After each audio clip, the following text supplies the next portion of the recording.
Ladies and gentlemen and ladies, welcome to the official second half for the Edmonton Oilers as they take on the Philadelphia Flyers in a matinee game, 11 a.m. in the mountains. So not really matinee at all, very much morning. Hopefully everybody is rested. Uh, yeah. Yeah. It's going to be one of those days, guys.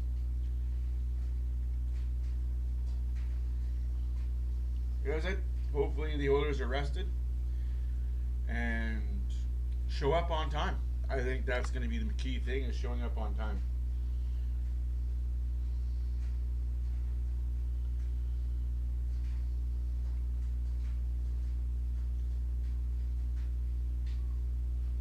Oh, Edmund, I think I don't think that'll be an issue at all. I honestly think that the Four Nations is going to help McDavid realize that even when things aren't going perfectly according to plan, stick with the process. I was talking to a few of my friends about what it was like for McDavid playing with the skill level players that he played with, and how people kept saying, "Oh well, he was frustrated, and he looked frustrated. He wasn't getting his shots, wasn't getting his opportunities." Well, he stuck with it, and I think that is going to help him propel him to be a better player for the Oilers moving forward. Anywho's, let's go get to the national anthems.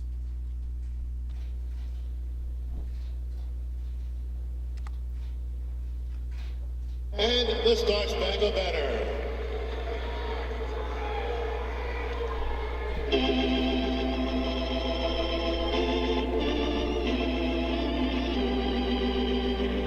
I'll just start down to close over that.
Hi, friends. Another butchered Canadian national anthem.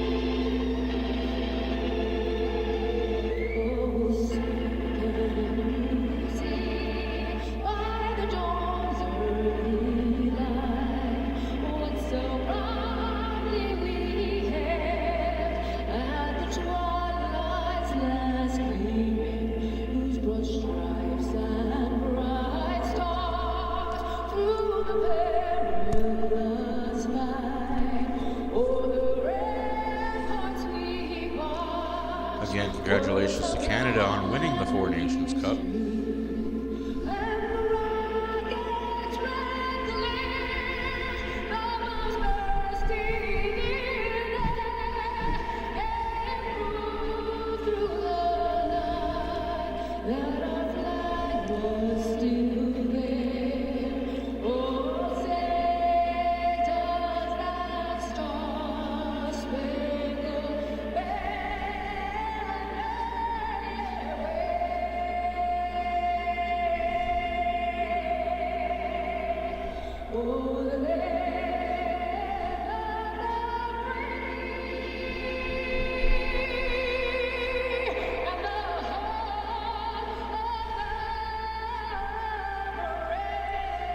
Yeah, lady, You know when the organ stops playing, that's when the singing should stop.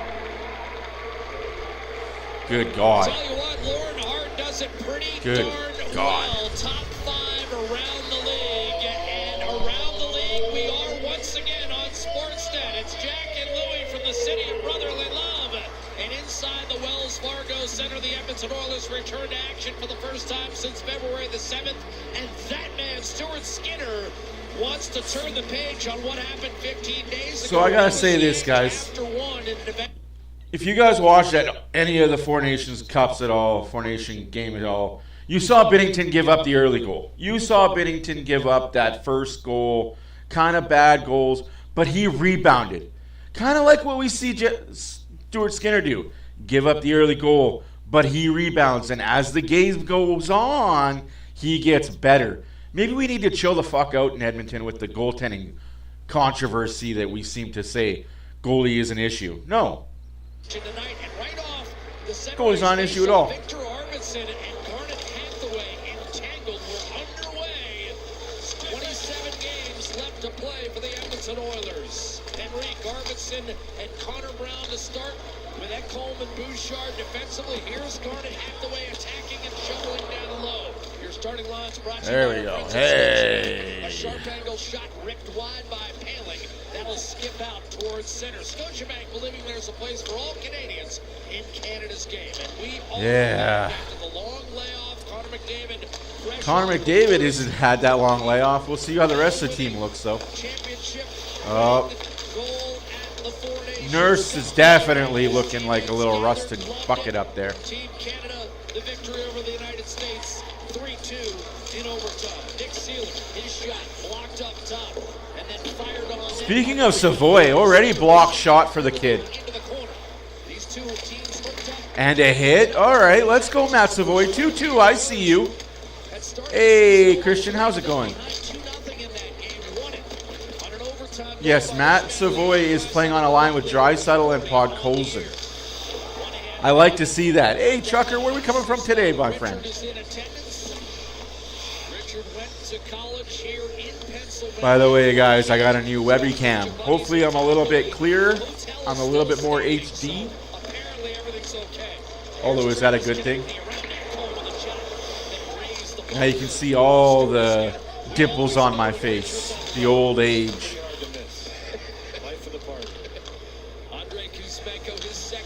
Again, thank you for being here. My name is Matt for Oilers Fan Reaction.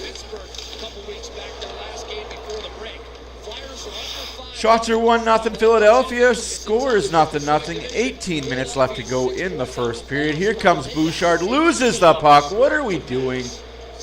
And 2-on-1 breakaway for Philadelphia.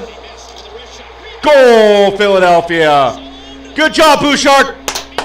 Good job, Bouchard. Yep. And it's 1-0 for the Flyers. Only from the opening face-off, the Philadelphia Flyers have had Edmonton on their heels. And for Michkov, he scored his first 2 ever national. Good job, Bouchard. Back at the start of the year, October 15 in Edmonton, he had 2. His first 2 ever. Yesterday, I talked to him. He said, I'm getting 2 more tomorrow. Well, he's got 1 here as he buries this one on a rebound that goes caroms hard off the back wall. And he just follows it up from a sharp angle. Elevates up over top of Stuart Skinner, who couldn't track that one where it was. But that was a quick carom off the wall, but right off the face-off. The cross-check by Hathaway. Tortorella starts the third line. So does Edmonton. That's the set the tone in Philadelphia with an early lead. Matthias Janmark works his way to the offensive zone, wrestled down by Sean Couturier. Here come the Philadelphia Flyers, who are fully. I don't know, guys. I don't know. Like, what are we going to do with this guy? Like, you cannot lose the puck at the offensive blue line and not skate your ass back to fucking correct it. The Flyers looking to make one last push, and they're realistic, Louis. The 7 teams more than the 6 points is a daunting task. Very daunting task. You cannot lose the puck there and then expect to not get on your fucking horse and get it back. No, I'm going to lose the puck and then go for a line change. On Michkov's goal to make it 1-0, and for Edmonton, same thing. I mean, Chris Knobloch this morning talked again about it. Listen, Absolutely unlucky bounce, but good God. of the good playing before the break that we probably shouldn't have won. We want to start playing the right way. Like, Digging from a hole already early in this one, but you're a defenseman. You cannot lose the puck there. You just can't. Like, I don't care if you're Ekholm, Bouchard, Bobby Orr. You can't lose the puck there and not get on your horse, head down, and skate back in the play. I'd like to see a wide angle of that. I bet you Bouchard wasn't even part of the play at all. Good for Mitchkoff bouncing on a rebound that went off the backboards, but good God. He said, well, not sure what our best game looks like, so it's tough to establish a blueprint to follow. Sure, there's people on the internet's already blaming Skinner for that one, because that's his fault. Before the Four Nations break, then of course sent Morgan Frost and Joel Farabee out west to Calgary. Here's a shot by Jeff Skinner, and that just missed blocker side on Ayerson, who since Christmas has played to a save percentage of 92 while going 9-4-1 in the net. So his overall numbers aren't terrific. Yeah. He's done very well since the Christmas holiday. Brown kicks it back for Darnell Nurse, Connor Brown. And Well, it is a matinee game, and we know how the Oilers do in matinees. there's a chance of a wrist shot. Hey, save made by Skinner. Expense of Tyson Forrester, 3.5 gone by first period. It remains 1-0 for the Flyers. Sabula also had an assist. As we look at Beach 1-0 Philadelphia. Third in points among NHL rookies. Big drop-off in the second half so far of the season for Meach Coffey. We talked about the 2 goals he had in Edmonton, his first 2 ever in the National Hockey League. He's a polarizing figure, but the kid loves to play the game. I talked to him yesterday. I said, it's got to be special playing against this team now for you. Scoring the first 2 goals, and he looked at me and goes, I'm scoring 2 tomorrow as well. I like the He's confidence. got 1 of the 2. I like the confidence of the youngster, but that's to be expected. The young guy comes into the league, just turned 20, and you know what? The rigors in the schedule have been tough for everyone, especially for young players in their first year. Ristolainen, another guy fresh off the injured list, did not play in the Four Nations as a result of the injury. A steal, Drake gives it up, and a quick chance for Forster. Bad giveaway by the Oilers again. Save made by Skinner. Forster has it back, trying to Shots are 5-1 for Philadelphia. 1-0 is the score. But Philadelphia has the jump on Edmonton. This is a sluggish start for the Oilers, and that's typical. They're minus 11 in the first period this year in goal differential. It's the second period where they pick it up. Excuse me, Lou. One team's skating, one team's not. Right. Yeah. Klingberg, the outlet, tapped in by McDavid. Haley. Yeah, that's why I wouldn't be sad if they didn't re-sign him. Dumped to Bouchard, across for Ekholm. Well, yeah. And now McDavid, a burst through the neutral zone. Beats Sandline, a shot. And a save made by goaltender Sam Ayerson. Rebound, Zach. Yeah, they don't look good. There's no jump in the Oilers' step at all, and that's not a good thing. Bouchard, his shot from distance sails Bouchard can't hit the broadside of a barn lately either. player Evan Bouchard the last 20. Hyman. Zach Hyman. I guess they spent too much time in Cabo. Sanheim, path away and a clear by Paling back to center. This is going to be lugged back in by McDavid. We got it popped hard by Sanheim. McDavid flew with the Flyers charter group to Philadelphia. Ain't no place anymore. And I was going to say, that friendship is quickly dissolved. Sanheim with Bouchard back. Sharp angle by Michkov. Never been a shot he doesn't like, Louis. No, that was a sharp angle, but he tried to put that up over top of the shoulder of Skinner. Sealer off to Jamie Drysdale, the one-time Anaheim Doc. I just don't get it, man. And the much talked about confrontation with Tortorella, shot by Sealer off the Another big save by Skinner. Is Skinner the only one that showed up for this game? 3 years, head coach has seen it all with young players. Michkov tried Good to block by set it up Emberson. And Tortorella acknowledged if he had to do it over again, he wouldn't have benched him for the third period. He would have given him a shot for redemption. Yeah, throw him a lifeline to kind of let him play back into it, right? Send the message, try and Ah. bring it back in. John Tortorella, you know, you Well. have had some great conversations with him, but old school coach that understands that you have to coach and you have to let these young players work. 13 minutes left to go in the first period. Shots are 6-1 for Philadelphia. It's all Philly all the time, folks. Details and principles he wants his And a bad giveaway at the blue line again by the Oilers. throughout his entire career. Ah, it's the freaking turnover machines, man. Through center, Matt Savoy. Down in the minors, he's been Savoy, 25 points in Nurse, 23. Kulak. Condors, Kulak. Over to Draisaitl. Corey Draisaitl looking to make hits instead of make plays with the puck. In the NHL, and Tortorella was an assistant in Phoenix. He's, and Tortorella acknowledged something to you in later years. He said he should have played. Let's go Oilers indeed, man. We need something. We need a spark or something. That's offside. All right. Hit with a high stick. Man, refs are letting it all go. I like it.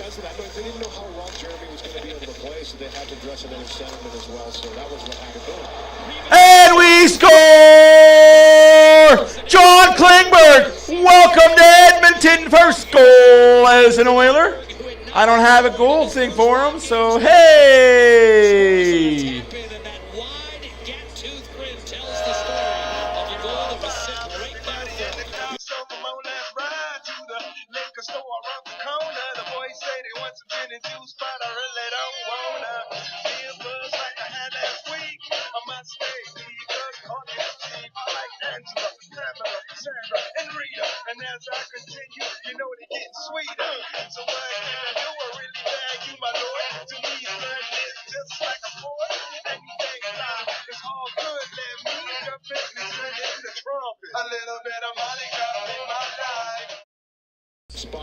Welcome to Edmonton, Mr. Klingberg.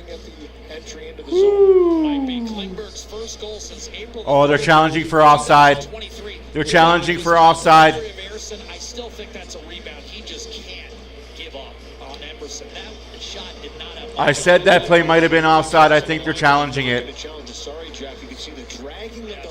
Nope, they didn't challenge. They should have, because that was offside. Oilers got away with one there, folks. The Oilers got away with one there. His first goal of the season. Klingberg from Emerson and Brown. How's everybody doing this? Fine. That's offside. You know what's funny? You know what's funny about that? That offside was less egregious than the one they missed. Whoo-hee! Hopefully you guys had fun watching Four Nations, because, hey, this might be just as entertaining. Oh.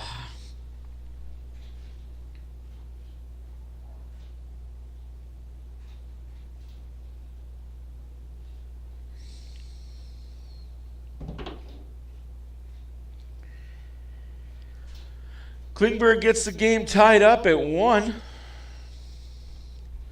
I'm going to fix this situation right quick here. To boom, boom.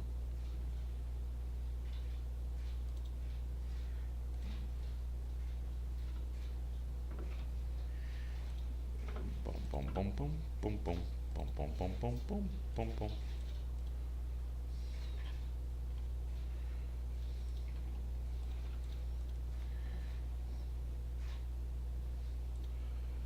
Ooh.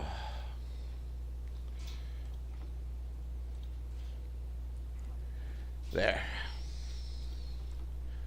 We'll get that rectified and changed, so now you guys can actually read a little bit of the meter.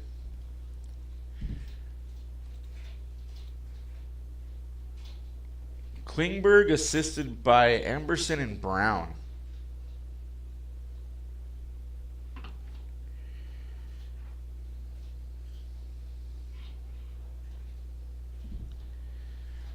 Who had that on their bingo card?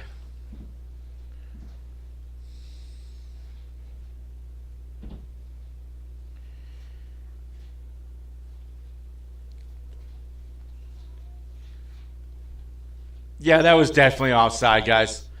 Like,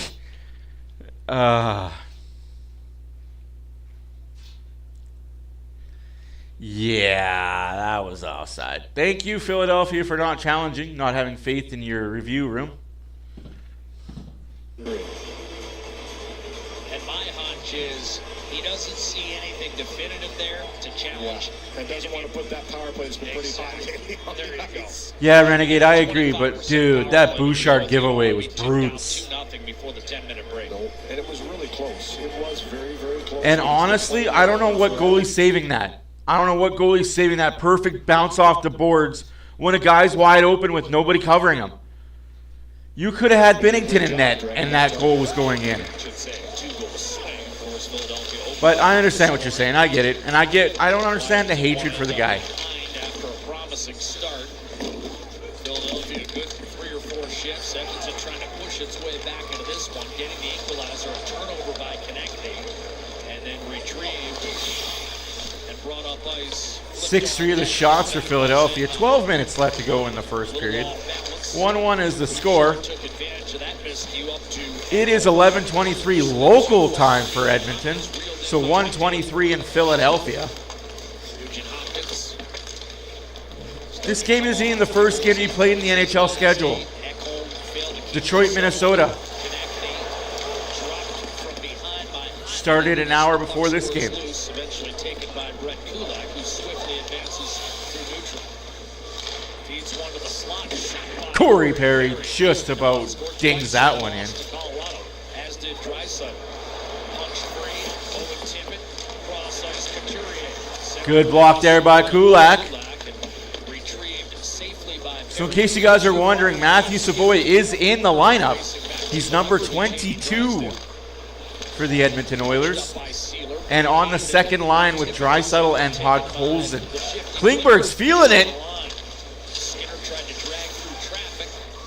Broken up and immediately twisted toward the line, but knocked out by Skinner and then fired into a block shot scenario. Rebound forced back by Janmark, but off the toe of Skinner's blade. I'm loving the defense right now. But it's just one little bobble, one little As we approach the midway poopy boop. first period. Game tied at 1. Each job for Philadelphia. Klingberg the equalizer for Edmonton. Centering pass. Goal! Draisaitl assisted by Savoy. Get the puck to that kid. Get the puck to that kid. 2-1 Edmonton. First national. Woo! And Draisaitl recognized it immediately. Absolutely. And the kids had a couple good shots. Forecheck, back check, bait check, boys.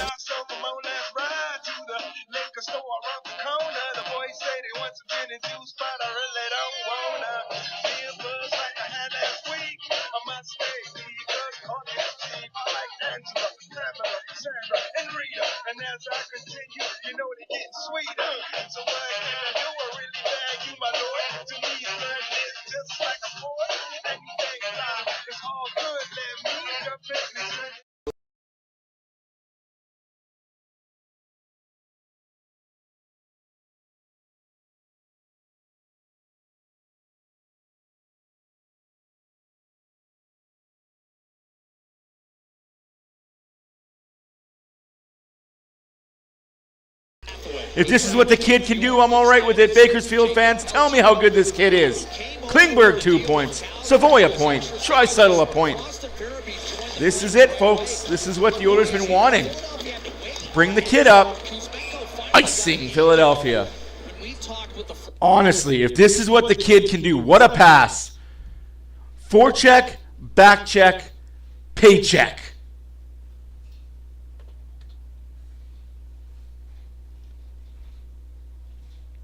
Exactly that. Every team has been asking for Savoy as the sweetener to the pot for a goalie. That's what Anaheim wanted. Anaheim wanted Savoy for Gibson and Skinner. Thanks, but no thanks, kid. Watching him in practice on that line, you can tell that he's a player that knows where he wants to be, knows where he wants to go, and has that vision. An offensive player, and he showed on that play, knowing exactly where Draisaitl was. What a spirited kid. Like, that's what Philip Kemp should have came in. Noah Phillips should have came in and did that. He should have came in and made a name for himself like that. I guess they're just two different brands of players. I may have to watch more Bakersfield games moving on in the future. Oh, Bouchard. Man, almost another brutal giveaway.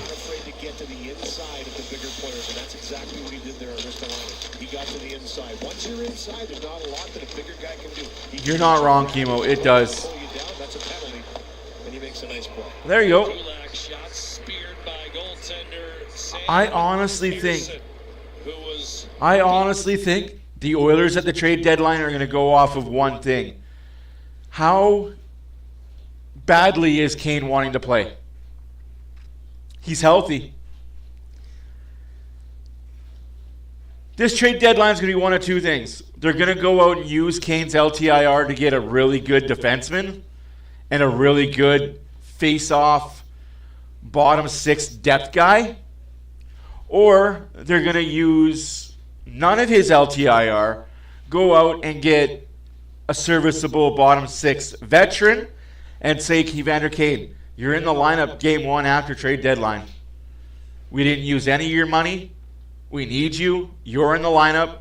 This is our team going forward for the playoffs. Either way, I'm okay with it. I don't think they're going to make a big swing. It's not needed this year. Watching McDavid play that Four Nations Cup, hearing everything I heard, I think this puts him at a level that he's going to play harder and better in the playoffs, if that's even possible for Connor McDavid. 41 goals for Draisaitl. Like, that's... Klingberg, oh man.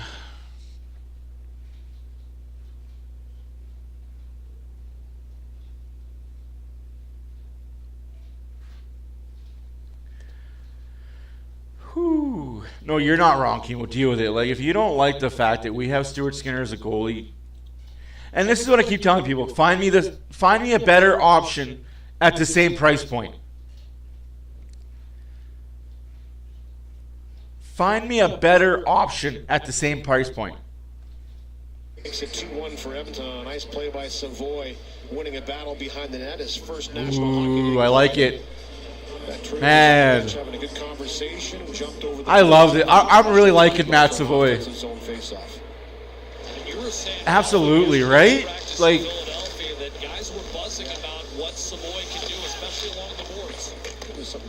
now he just needs to get his first goal. Just a break, not only physically, the Ryan Nugent Hopkins talked about the mental break, just kind of getting away from the game a little bit and resetting. But yeah, they Podkolzin gives it to Draisaitl. Draisaitl thinking about the shot. Should have shot. Gets to Podkolzin. Oh, look at the passing. Look at the movement. I'm liking this new Oilers movement in the offense. Oh, he was looking for Kulak. Draisaitl. Back to Nurse. Down low to Draisaitl. Draisaitl to Nurse. Oh, he was looking for Savoy. Oh, Draisaitl. Kept in by Kulak. Oh, we need a winger there. That is a good second line. Like, hey, Yanis, how's it going? Yeah, that was a tough shot.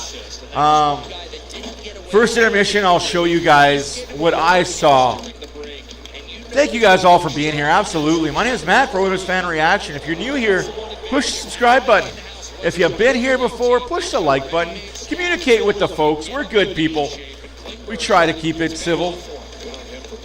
Unlike Brotherly Love Philadelphia, we try and keep things civilized. Skinner. Perry. Looking for Skinner. Looking for Perry. Oh, hey, Jodes. How's Joe doing? Getting in some games before the break, I think, was imperative. Just to get in, get himself up to speed. You knew he was going to be a little rusty. Then to work on it for another 2 weeks into the break and really be ready. And you can tell practice yesterday, but early in this game, for me, just if you're not, I understand. It's an early game. there's a little poise there that you like to see. He's always had it throughout his career, and you can tell that he's feeling pretty good. +1 in his first 5 games, didn't have a point. Oh, I might need another coffee. I've already had one this morning, but I might need another one. Shot of espresso times 4. McDavid, Bouchard. God damn. He's piled up 27 points. He averages more points per game against Philadelphia than any other team in the NHL. More points per game than any team in the NHL, McDavid against Philadelphia. That's insane. Henry took it away from Forrester. Kulak gives way to Nurse. You're not wrong, man. Like, and it was Matthews that blew that coverage in the overtime goal. That's what was especially fitting for me. It was Matthews that blew that coverage.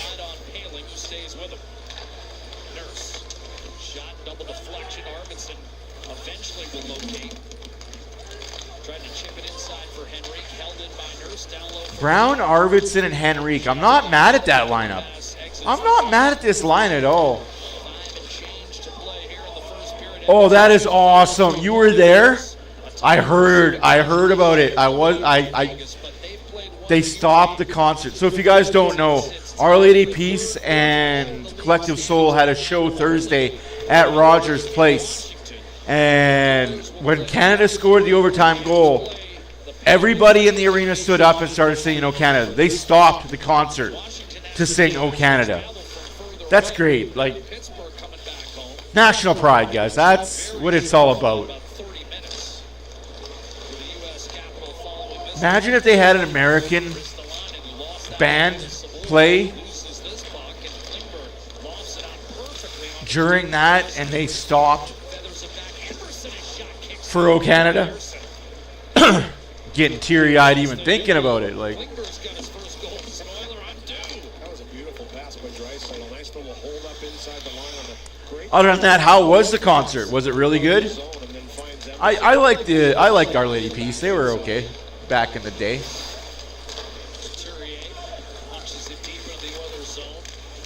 Oh, McDavid goes around one. McDavid goes around two. Hopkins to McDavid. Oh, block shot. I haven't listened to any Collective Soul songs, so I'm not familiar with that band. But I know Our Lady Peace pretty well.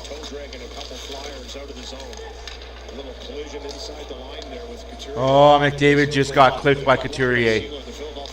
He landed awkwardly. Dirty scumbag play, though. But the other way of looking at is, and again, the Brad Shaw's point yesterday, way too much time defending. You're spending too much time in your own zone. Oh, Redirected wide. Bobby Brink trying to center, picked off by Perry. Yanmark released that puck from beyond the red line, so a bit of an unforced error. It's icing against them. that's good on Reid. That's awesome. That is awesome. Like, Foundation 50/50 presented by Rogers. again, For another record-breaking season. Support communities across Oil Country and win big at EdmontonOilers.com/50/50. Well, here's another guy. yeah, McDavid looked awkward right here. At the Four Nations Cup, a couple toe drags out of the zone, gets up on the play, a little drop pass from Nugent Hopkins, and Verseeler sells out to block that one. That would have been a dangerous shot through his screen, looking for that far side, under the blocker, over the pad, and a nice block by Sealer. But McDavid, obviously the huge golden goal for Canada, and looks like he hasn't missed a beat. Bouchard against Kuzmenko, looking to kind of jumpstart his career a bit. Exploded to a 39-goal season his first year in the league. Fell off to 22 a year ago. And this year, just 4 goals in 38 games for Gallagher. He needed a No, not looking tired at all. Looking like he's the only one on the Oilers with any jump, to be honest with you. working on breakaways, working on shots. So obviously looks at this as an opportunity to get more of an opportunity and try and find that scoring touch once again. Henrique shot turned aside. Zamula got himself in trouble. Arvidsson the steal. He'll come out of the corner. Thrust down low. Henrique could not control. Lawton guilty of an icing call here against Philadelphia with 2 1/4 to go in the first period. Pizza 73. Edmonton's homegrown #1 pizza. Hunger happens. Order on game day. Pizza 73. The official pizza of the Edmonton Oilers. Solid show. Oh, who was the first band? Backstreet Boys. Louis, I mean, I'm just giving you the heads up as we get a look at Jacob Pelletier. They're going to be in Vegas at the Sphere when the Oilers play there the 1st of April. You better not tell Cindy. She'll be on a plane. Here's Nurse's shot. Wired wide. Although I don't Yeah. know who it's for, you or her. I think it was more because he was sick. You and I, in that little break, you know their music's catchy. Savoy stripped, rammed off the boards I didn't like that. Oh, who? I didn't like that, Renegade. I didn't like the fact that she took that time to change the lyrics. You don't mess with things like national anthems. Nurse, Savoy to Draisaitl. Oh, Draisaitl gave the puck away. Ooh, that linesman just took out the Philadelphia Flyer player. Keep your head up, linesman.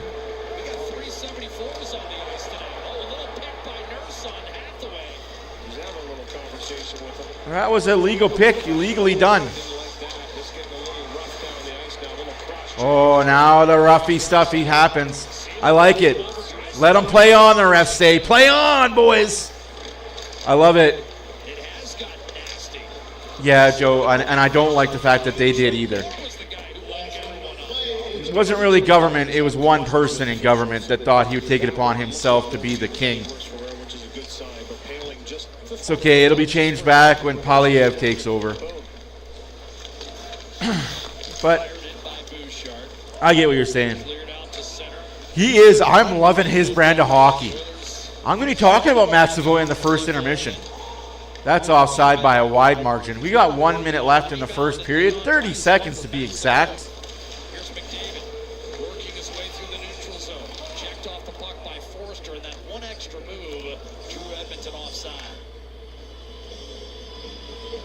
And Draisaitl getting himself back together on the bench too. Right there, that little fumble for Pele. Ooh, Pele hit the linesman hard.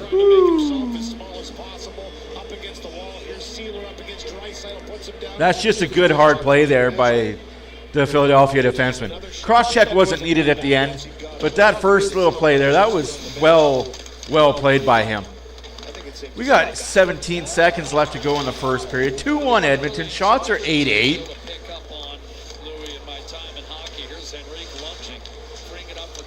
Oh, if it would have hit the other side. Can't have this, though. Look at Kulak.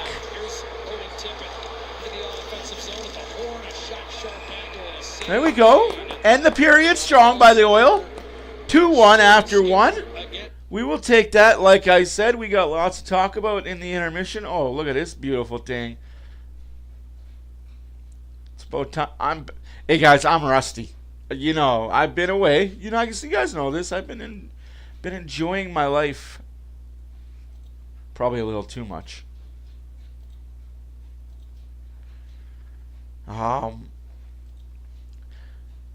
How was your guys' 14 days off? You guys accomplish anything? I kind of did. Kind of relaxed a little bit, enjoyed life. So let's talk about Matthew Savoy for a second. Edmund, you're not wrong, man. Savoy's looking like he should have been up here all season long.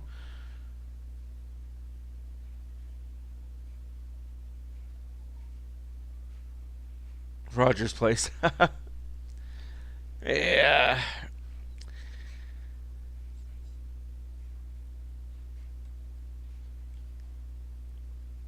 Oh, I did watch the Super Bowl. I enjoyed every second of that Super Bowl.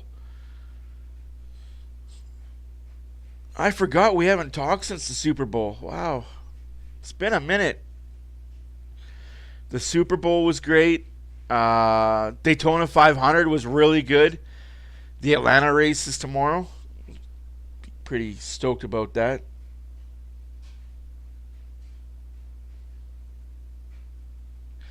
I wasn't expecting them to be down by goals, but I was expecting it to be slow. I was expecting them to be a little rusted, which they were for the first 5 minutes. Let's talk about the out-of-town scoreboard, because there is another game going on. It's not just about Edmonton, y'all know. Don't you know, as they say. Oh, excuse me. Detroit won, Wild nothing. 15 minutes left to go in the second period there. That's an interesting situation. 14 games. Excuse me. On the NHL schedule today. See how quickly I could breeze through these.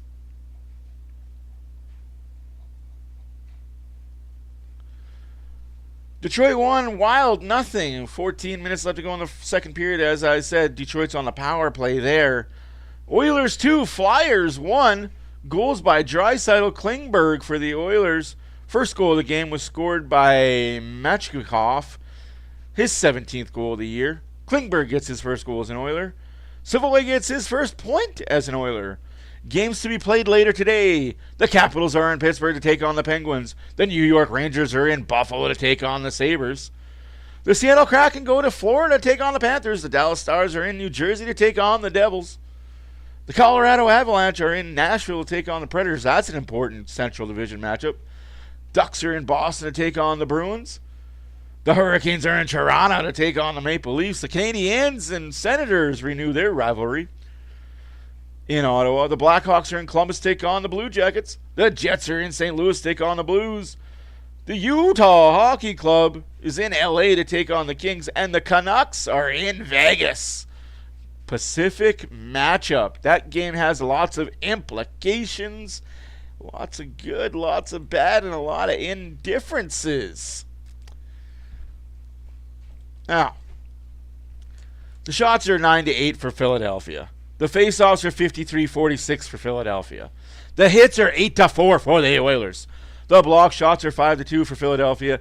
Giveaways 5-5 each. Takeaways 6 for Edmonton. 1 for Philadelphia.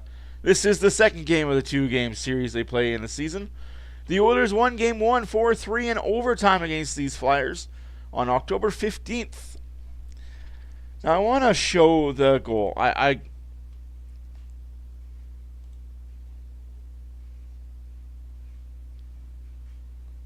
really... I'm going to show the... I wonder if I can bring it up without it being a pain in the butt.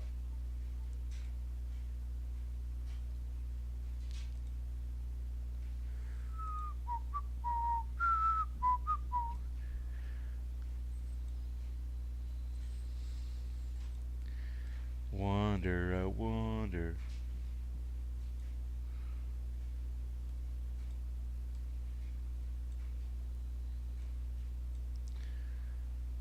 Yeah, I'm going to take myself off camera for a second and show you guys what I saw in the Philadelphia goal. Maybe you saw it differently than I did. Maybe we saw the same thing. Maybe. So here it is here. We're going to dissect and go through. I actually want to capture my cursor for this, show you guys what I saw. Now, as you see here, the puck is okay, right? Bouchard has it. And it's a good line change by the Oilers. So that's an okay, acceptable line change, right? Bouchard loses the puck here. Now this is where the trouble happens. Bouchard,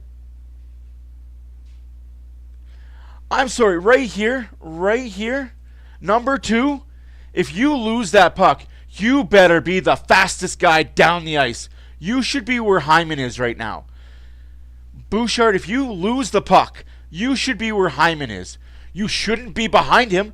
You shouldn't even be behind Jeff Skinner. We're going to play it a little bit better.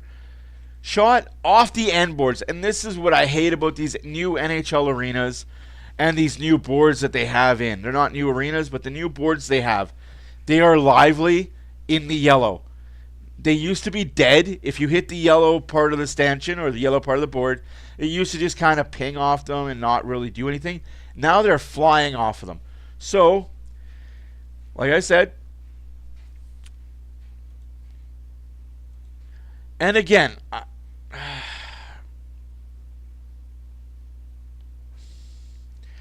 how is it that he took the shot, beat the Oiler players to the puck?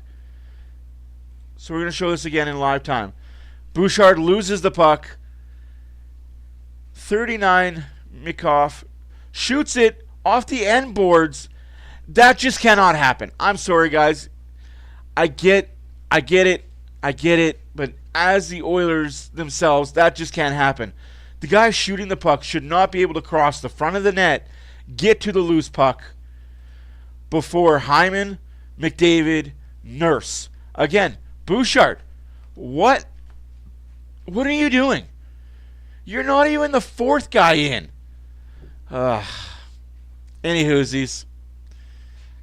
That's the end of my rant for the first goal.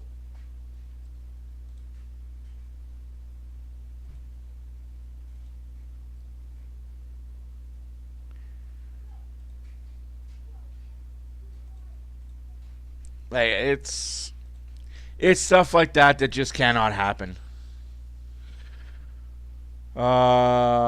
Yeah.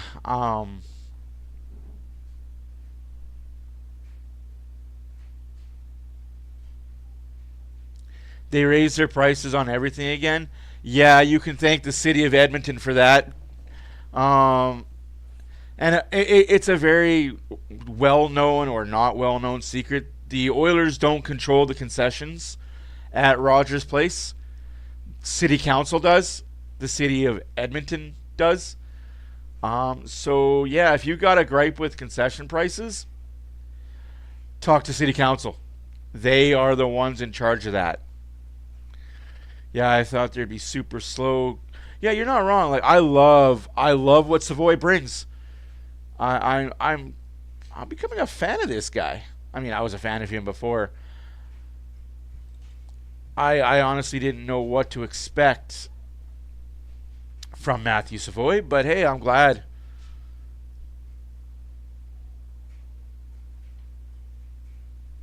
Nah, it's 11 a.m. It's also 11 a.m. tomorrow morning as well in Washington.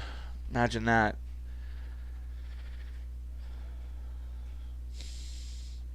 $17 for a beer. Yeek. Yeah.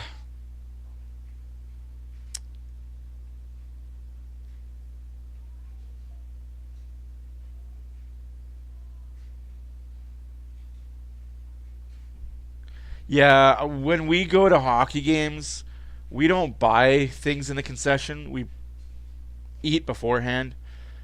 But yeah.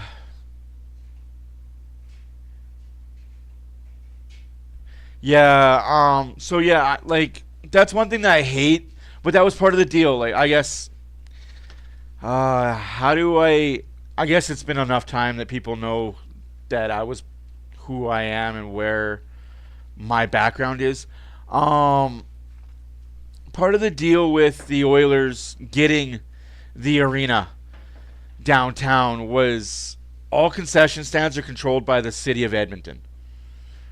All pricing is controlled by the city of Edmonton because as much as Daryl Cates owns the building and owns the property in and around it, owns the Oilers and owns pretty much everything downtown, the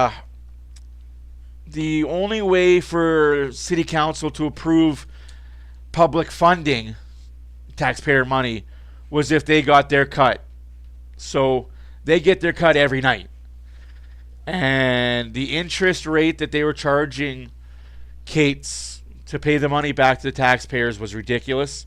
And he had it paid back in full plus interest after year one of Rogers Place opening. Like, you guys, people get mad at Daryl Cates for being an asshole and why do you need taxpayers' money to pay money for a building that you own and you will have and all this. You're a billionaire. Why do you need poor people money? It's just the way it works. Like, ask Calgary why they're getting provincial and city money to build their arena.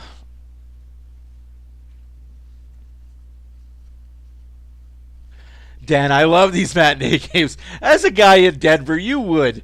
But yeah, no, I love the matinee games too. It leaves the rest of the day, right? It gives me time for the rest of the day to spend with my family, get on and play some Xbox. Like, trying to figure out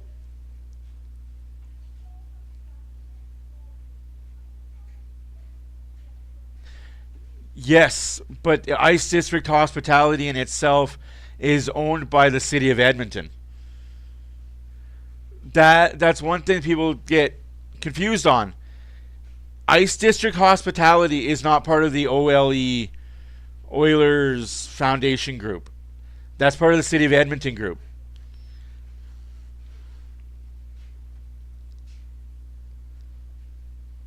There's a lot of confusion and a lot of people that, like you, go on the internet and look, and you guys are more than welcome to. But that's all controlled by the city of Edmonton and city council. Ice District of Hospitality itself is city of Edmonton, city council, mayor of Edmonton more than anything. And I love what they do for downtown. I love what the city of Edmonton has done for downtown Edmonton. I love what Daryl Cates has done for rejuvenating the downtown of Edmonton. But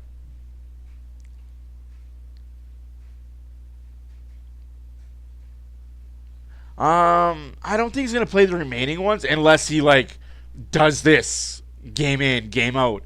He doesn't need to get points. Savoy doesn't need to go out there and get a point a game, 2 points. He just needs to show, hey, I got a smart head on me and I know where to go. Okay. Again, don't.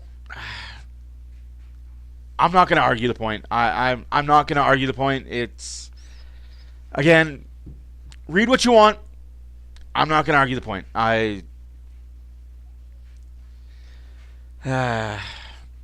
going to argue the point. That's why I hate what the internet does and what Google does. But it is what it is. You guys believe Daryl Cates is the bad guy. Go ahead. It's stuff like that and things like that that make him be the bad guy. But I will be forever grateful to Daryl Cates for what he has done for this city and what he's done for the Oilers. He stood up to Gary Bettman. But that's a whole different song and a whole different dance. But yeah, as far as Matt Savoy goes,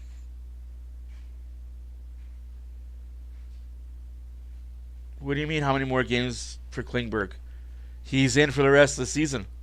And he'll be an Oiler next season if all things go well, according to plan.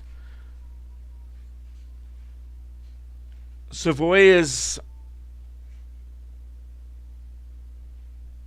No, I know. It sucks when you go and things are jacked up all over. And it's unnecessarily jacked up. I agree with you. It is unnecessary to jack up. I don't know how much concert tickets were. I haven't been to a concert in 20 years. I'm going to assume that the concert tickets themselves were $500 each, just by going rate. And then you got to pay an arm and a leg to eat and drink there. That's why you guys go to Montana's beforehand. Have yourself some delicious ribs. Eat a rack of ribs. Drink a pint of beer. Go to the game or the concert full of food and full of drink. But yes. Savoy will be here for at least 4 games. Longer than that, I don't know. Again, we want Savoy to play Savoy.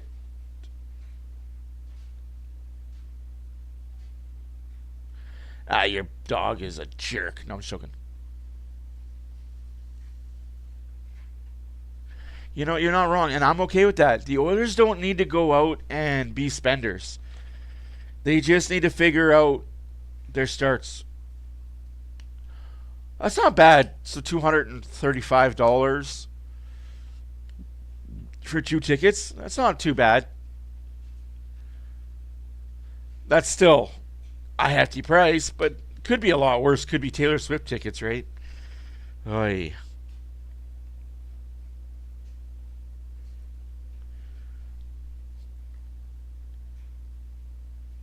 Oh, yeah, that's right. There is no Montana's downtown.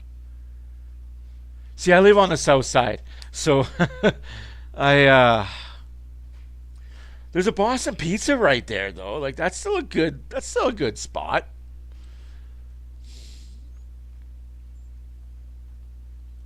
That's what I miss about going to the Coliseum, though, guys. Is you had Coliseum Pizza right there, like right down the road. You have Coliseum Pizza. You walk across to the stadium. You go inside Rexall, Skyreach, Edmonton Coliseum, call it what you want to call it. And then after the game, you go back to Coliseum Pizza.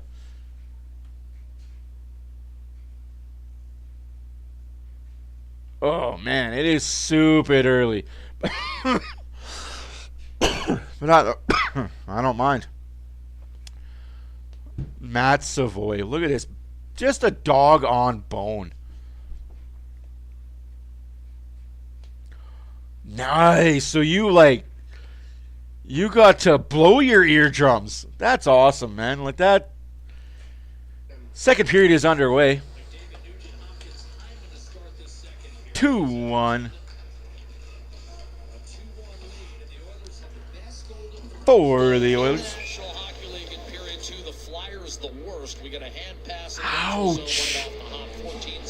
That's like, no offense to people that paid that, but that's like, what do you pay? Do you pay your rent or mortgage this month, or do you go to a concert? Like, those are those type of people. What bills are we not paying so we can go to a concert? Oh, I love Burger Baron. Oh, I love Burger Baron. Growing up in small town Alberta, Burger Baron was the joint.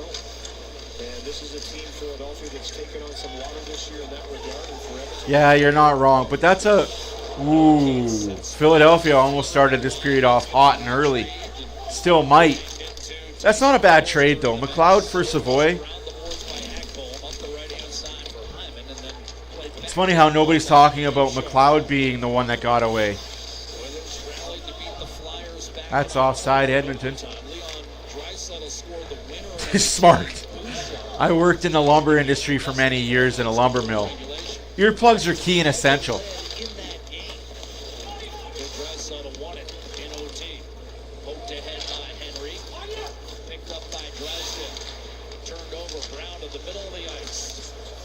Oof. Did you guys listen to Ekholm speak during the Four Nations? He could barely talk. He's still under the weather. Dang February flu.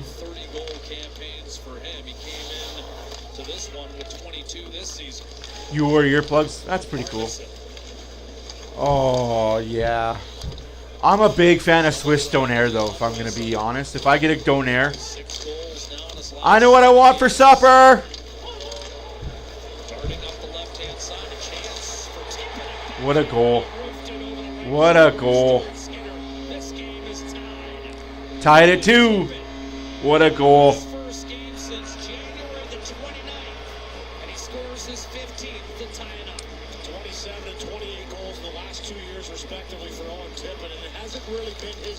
Oh. Kulak got beat. Nurse got beat. What a backhand goal. Just can't be upset by that. What a goal.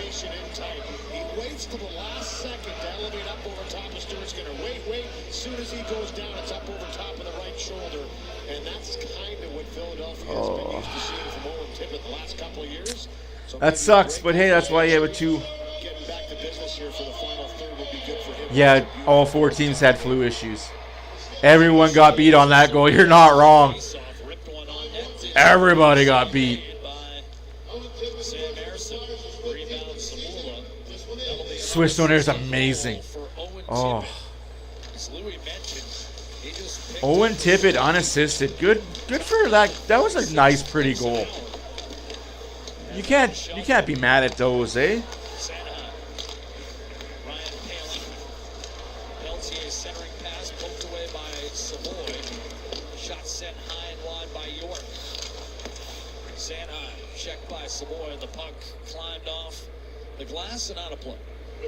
What a goal. Like, as an Oiler fan and a fan of hockey, I just appreciate good goals.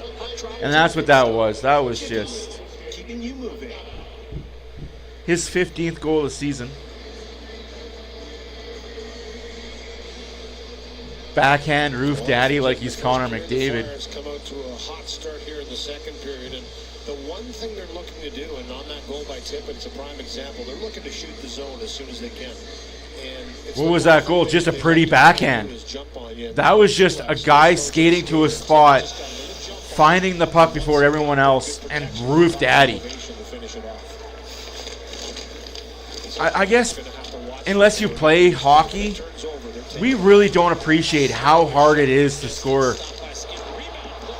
Big save there by Stu Skinner, though. Well against Couturier, made sure that Skinner was able to secure it. Yeah, sniffing around the net. Nice little switch up high. Like, I'm not even upset by that Tippett goal. That was just, wow. Little spin play by Tippett. He knows Couturier is in front of the net, just tries to rip it in there and hopefully get a redirection. And Stuart Skinner with a I've never been. Prime time on white. What kind of food do they sell there? Everyone's here. I'm here to watch a hockey game, and this guy's talking about food.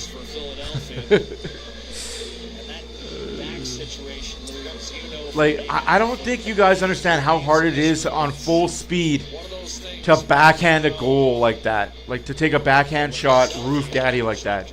Try and do it in a shinny game with no goalie. Like, to go to an outdoor rink, skate full speed, and try and take a backhand shot and see if it's the exact shot like that. That's a lot of skill, man. Like, Philadelphia is in full control right now, though. Not gonna lie to you. It is lunchtime. Absolutely, I'm starving. I made burgers last night. Might want to get that last one. That'll be my second intermission snack. Burger. Trying to get back to that level if he can, which he may never get there. I don't know if he ever will, but he still has the smarts to play a real sound game and move up and down your lineup. He's been elevated in this game by Tortorella before the game to play with some more skilled players and a little bit of a matchup roll up against McDavid and Draisaitl. Tippett and Michkov, his line mates today. Ooh, I didn't know that. Shoveling it in front. Couturier skating in against Kulak. Puck worked free for Adam Henrique. Did not get it. Adam Henrique loses the puck. Ooh. And ultimately picked up by Kulak. That's one thing I will say about this Oilers defense. They're not fast enough. The Oilers break out. That's a little behind Victor Arvidsson. I don't think the defense is fast enough. Nudge out in But front, wrist the line, and be able to come up with a steal. And if you play better positionally and don't give up odd man breaks, you don't have to worry about speed. and ultimately collected by Darnell Nurse. 4.5 gone by here in the second period. The Flyers have battled back into a 2-2 tie. Each team is I wouldn't say they battled back. They've completely dominated this period. blocker to the corner by Erson. You're not wrong, Renegade. Not wrong at all. I love Tortorella as a coach. Spin and fire a pass to Emerson. Quick wrist shot held by Erson. Shots are 13-10 Philadelphia. 15-14 left to go in the second period. 2-2 hockey game. True flexibility with customizable designs by Coventry Homes, the official builder of the Edmonton Oilers. Good forecheck here by the Flyers, and Noah Cates with a nice little poke check right there. Number 1, number 2, he stays in the battle and then tries to reverse it around on a hard around. Good God. To try and catch Stuart Skinner off guard. This matinee game is taking everybody out. That play by Cates. Draisaitl will dig in against Scott Lawton. Lawton now in his 10th full season. A lot of rumors swirling around where he may be headed at some point. Kind of a valued middle six guy. Ristolainen's also on that list as a guy who could be on the move. Again, the Flyers are just 6 points out, but 7 teams in between. Philadelphia 24, 26, and 7 on the year coming in. Edmonton at 34, 17, and 4. Emberson with a shot 18 feet high and wide. Draisaitl on. Klingberg winds it down low. Or as Ebanks would say, Later tonight, just a bit outside. currently sharing the top spot in the Pacific. But remember, the Oilers have played one fewer game than have the Golden Knights, so they have better points percentage. Win this game and it don't freaking matter. Zabula on the puck for Philadelphia. The one time I'm going to cheer for Vancouver is tonight against Vegas. Triple header Saturday for those that are keeping score at home. This game, the Maple Leaf game, and the Vancouver game. Back to back to back. And it's a reset for Edmonton. You're right, Louis. At the start of each period, Edmonton's been a little slow. Yeah, slow start in Oilers. Strike again in the second period. But you're starting to see Edmonton methodically go to work again. They spend a little less time in their zone, and this is where they want to spend more time and have the Flyers in. But easier said than done. Baylor, centering pass, St. a shot deflected. High in the air, skitters into the corner. Good block by Jeff Skinner there. Peltier does well to hold the zone. His first game as a Flyer. Jacob Peltier, parts of last 3 seasons with Calgary. The aggregate 8 goals in 61 games with the Flames, who drafted him late in the first round. Man, that puck is out of play. Into the benches, Jeff Skinner engaged. Ian Mark and Pekulzin joined the fray. Paling trying to pull Skinner out of the fray, and some more token pleasantries exchanged. Guess who? Garnett Hathaway and Darnell Nurse exchanging, and Nurse was trying to get in there to no avail at the end of it, but Hathaway is one of those guys that's going to always stir the pot. Hathaway's a little baby, though. Won't fight nobody. You saddled up to him yesterday. Yep. No surprise. 2 guys who love to stir it up. Here's Owen Tippett.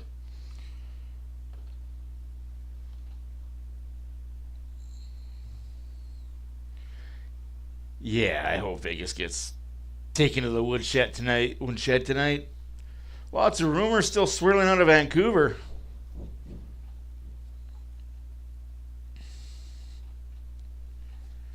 Also, who's excited for next February?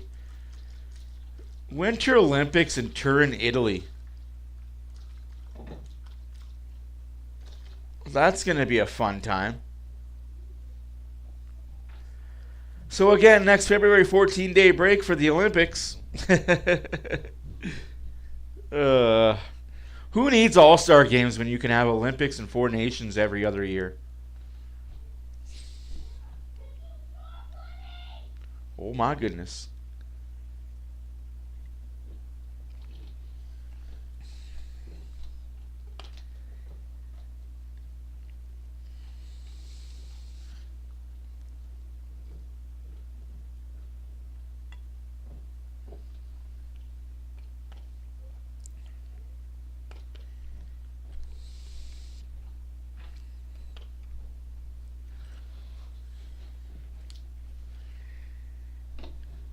Someone's challenged me. I'm just hoping for a good game today and a good game tonight and a great game tomorrow when we're in Washington to take on the Capitals.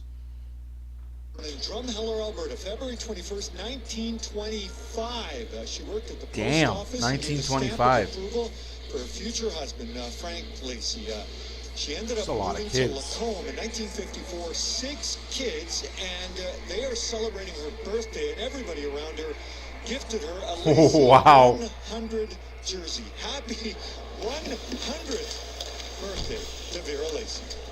That's well done. Here's Cates inside, deflected off the boards. I didn't think I'd live another day after we polished out that cheesesteak yesterday. And I imagine we'll get to cheesecake at some point on this trip, unfortunately. Tyson Forrester battling for Philadelphia. Game tied at 2. Towards the midway point of the contest. Bouchard up the right-hand side for Zach. Icing against the Oilers. Just flat. They come out flat the first period, got scored on. They've come out flat this period, got scored on. Just got to clean that up a little bit if you're an Oiler player.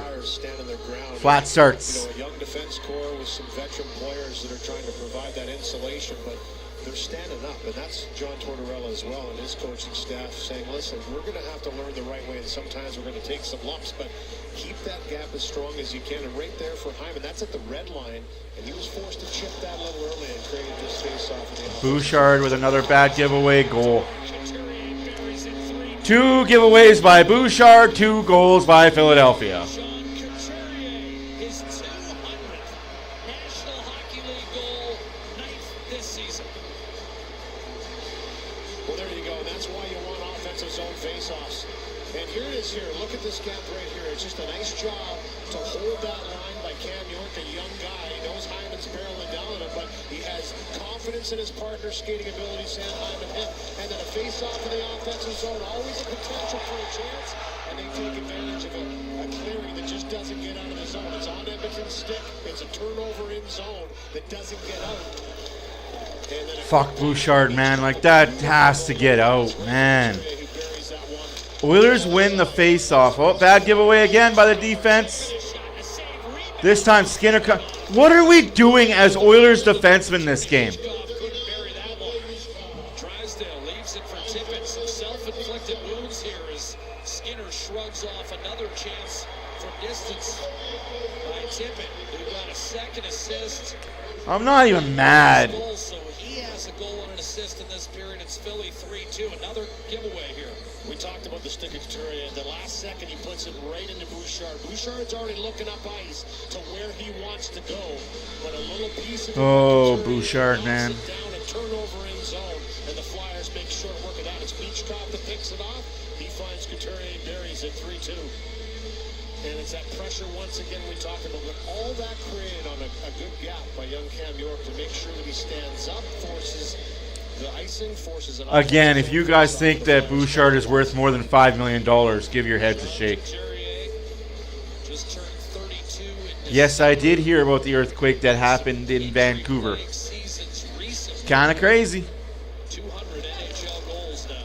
Draisaitl off the draw, dashing down the left side. The Oilers have had no offensive pressure for 10 minutes of this period. Set up by Kuzmenko. So the Flyers open the scoring. Edmonton took a 2-1 lead after one. Now it's 3-2 Philadelphia. We're 12 minutes left in the second period, and the Oilers have had 0 offensive zone time. Feeling the pressure, giving it up. Nurse directs, Ekholm centers, and that went off. Just as I say that, Savoy almost makes it 3-3. Draisaitl guides it back down low in the corner for Ekholm. Savoy won a battle. Draisaitl centers it. That's just out of the reach of Corey Perry. Once again, dangerously lurking. Ekholm will put it back down to Draisaitl. Yeah, I don't know, man. Points, first and goals. Draisaitl centers one time. Echo scores! Echo scores! 3-3 hockey game. Gets it right back, and Draisaitl set that whole play. Everybody in the crowd, so come on, let's ride to the liquor store around the corner. The boys say they want some gin and juice, but I really don't wanna. Feel buzz like I had last week. I must stay because all you see, I like Angela, Pamela, Sandra, and Rita. And as I continue, you know they get sweeter. So what can I do? I really bag you, my lord. To me, son, it's just like a boy. Anything fly, it's all good. Let me jump in and sing in the trumpet. A little bit of Monica in my life. A little bit of Erica by my side. A little bit of Rita, all I need. A little bit of Rita, what I see. A little bit of Sandra. I don't know, man. Draisaitl I himself don't. another five. I honestly think Bouchard might. We obviously aren't going to trade Bouchard. It's just not going to be a trade because he is a valued offensive defenseman. But we can't have him be in the defensive zone anymore. Scores 3-3 in Philadelphia. Shots are 16-11 for Philadelphia. 10:58 left to go in the second period. Bouchard and Kulak trade up the left-hand side. Here comes the Anmark. Well defended by Sealer. Absolutely. I think Ekholm is going to be an Oiler for the rest of his career. Lead held by Nate McKinnon atop the scoring race. A shot by I absolutely adore his wife and his kids. They are Edmonton. Oof. Kulak gives it to McDavid. McDavid back to Emberson. Back to McDavid. McDavid doing McDavid things. Looking for Hopkins in front. Ekholm's 8th goal this season. Assisted by Draisaitl. Hyman never reached him. Puck slapped but not out by Drysdale, held in by Emerson. Once again, Philadelphia hemmed in. Oilers have the Flyers on their heels. A shot by Yeah. was blocked. The Oilers have now had 2.5 minutes of full pressure. Imagine what happens when you're not playing your own end. Yeah, Nick of the North, I agree with you, man. Can't bench him, though, right? Flyers have been on the ice for 90 seconds plus here. Hyman open, but the pass a little off target for McDavid. Drysdale watches as Drysdale was able to clear inside the Edmonton. We got ourselves a 3-3 hockey game. This is... Long change, weren't able to get everyone off. Here's McDavid looking to keep the pressure on rolls free. Harrison can't wrap it up. McDavid looks to keep it alive. Wow, this guy's still going 1-on-4. He may never learn not to do it. Why do you go 1-on-4? Because I can. McDavid has it knocked off a stick by Cates. Hard rim by Sealer. This is going to be icing against Philadelphia. And just not what you want to see if you've been hemmed in for a long time. McDavid drove that one right into the net. Sealer took the body, but he still was able to find that puck. You can see everybody bent over on their knees and their stick, trying to inhale as much as they can right now to like over 2 minutes of ice time for this shift for the Flyers. They've been hemmed in, they've been battling, and they're tired, and a quick change sends the Draisaitl line on the ice. Off the draw. Ekholm. Nurse will give it up. Drysdale and Sealer have been out there for 2 1/4 as Louis. You're not wrong. Now they'll get off as the Flyers send one trickling down low, but that's the kind of a shift. You're not wrong at all. I get what you're saying. Unfortunately, he is a valuable asset to this team. In the offensive zone and on the power play. But in the defensive zone, he's a liability.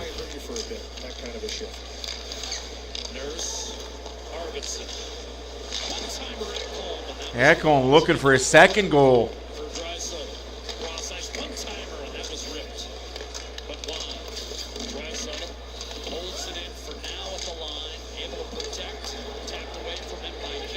Ooh, that was a dirty hit. The refs are letting him play a little too much, though. But it's okay. If you let both teams play, let it go, let it go. Just don't call the first penalty be a stupid ticky-tack. Tried to spin and center. Ekholm canceled that one out. Jeff Skinner coughed it up. Jeff Skinner coughed it up. No, Jeff Skinner tried to reverse it. It hit that little stanchion in the boards. If you guys are watching this game on TV, there's a little gap in the boards there where the Zamboni comes out.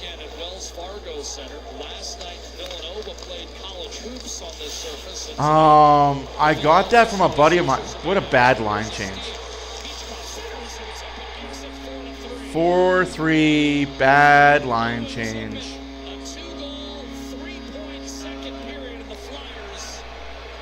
A friend of mine, Edmund, bought it for me. I greatly appreciate him. What a fucking joke. Janmark loses the puck. Oilers go on a bad line change.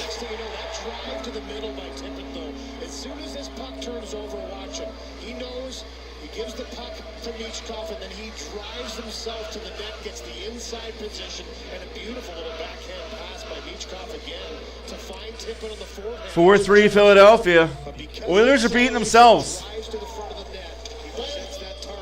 You're not wrong on that. Pass from Michkov, and now 4-3 again for the Flyers, who once again have the lead. Both teams alternately brilliant and sloppy this afternoon, and it's translated into a 4-3 hockey game. 7 goals on 30 shots today. Here's a dish for Draisaitl. Fires, and that's fought off by Harrison. Tested by the league's leading goal scorer, but he holds sway for now. And Philadelphia's lead remains 4-3. Owen Tippett, the go-ahead goal. We got a lot of hockey left to go. If the Oilers stop turning the puck over, this game's a 3-1 hockey game for Edmonton. Fucking turnover machines.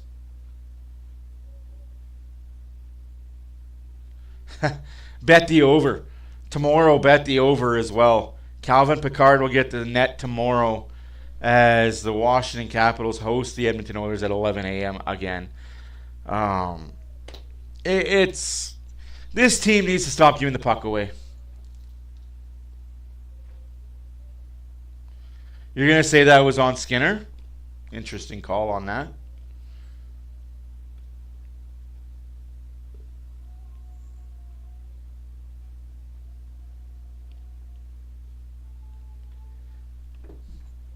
I'll be honest with you. I don't know what goal Skinner had a chance on. Which one in your eyes, Epic, did he have a chance on? The backhand beauty? The backdoor one-timer by a giveaway?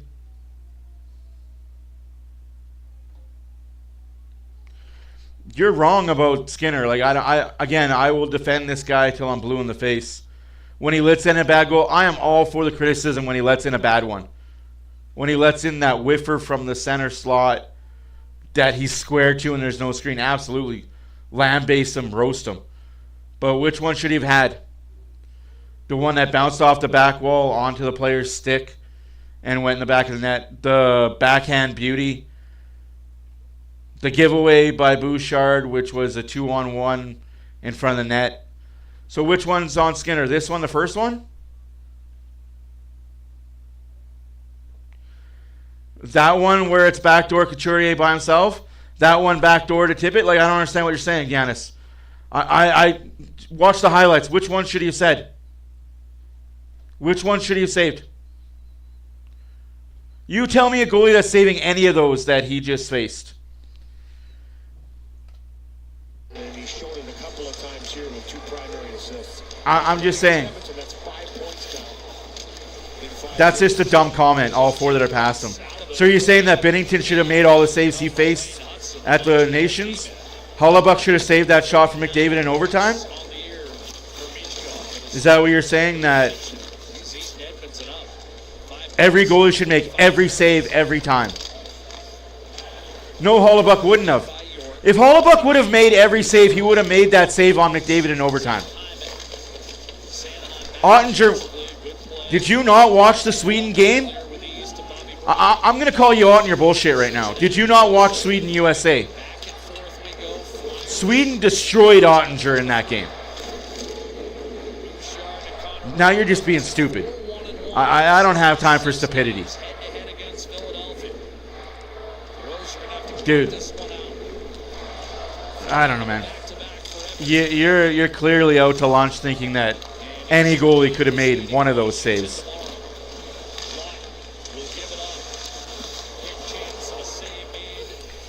Yeah.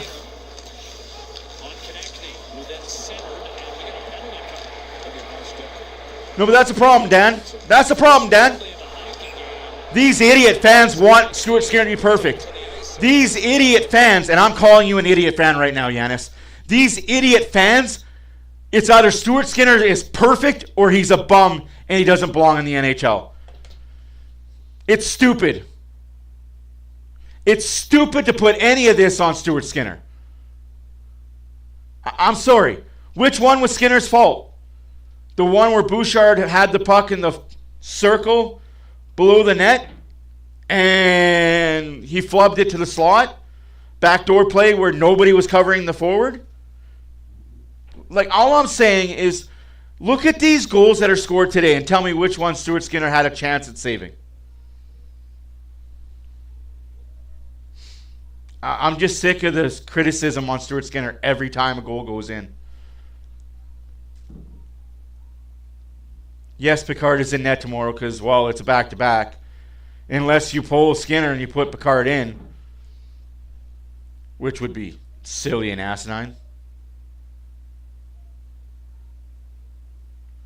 5-3 after break. Okay, buddy. Wow. You're the type of Oiler fan that shows me that you weren't around for the 80s. That all you know is Decade of Darkness sadness. And that hurts. That hurts me that the majority of the Oiler fan base only knows heartbreak and only knows sadness. I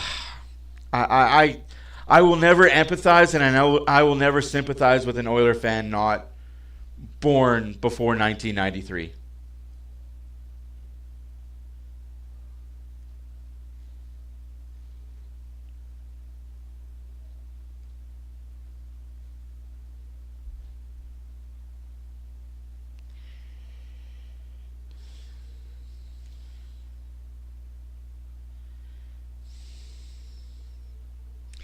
I don't understand it, man. Like you're talking circles and stupidity, and you can continue it, but that's just Which is probably good. Things might have been out of sorts. penalty kill for the Oilers. Let's hope that they got a clean penalty kill.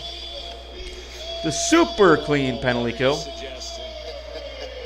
We're good sports. Off the draws. That's stupid. You know that he's not being paid as a top goalie, right? Power play. First of the game.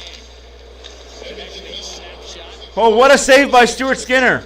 Philadelphia 28th out of 32 teams on the power play list. Man, I don't get it, man. 3 for its last 27 heading into the break.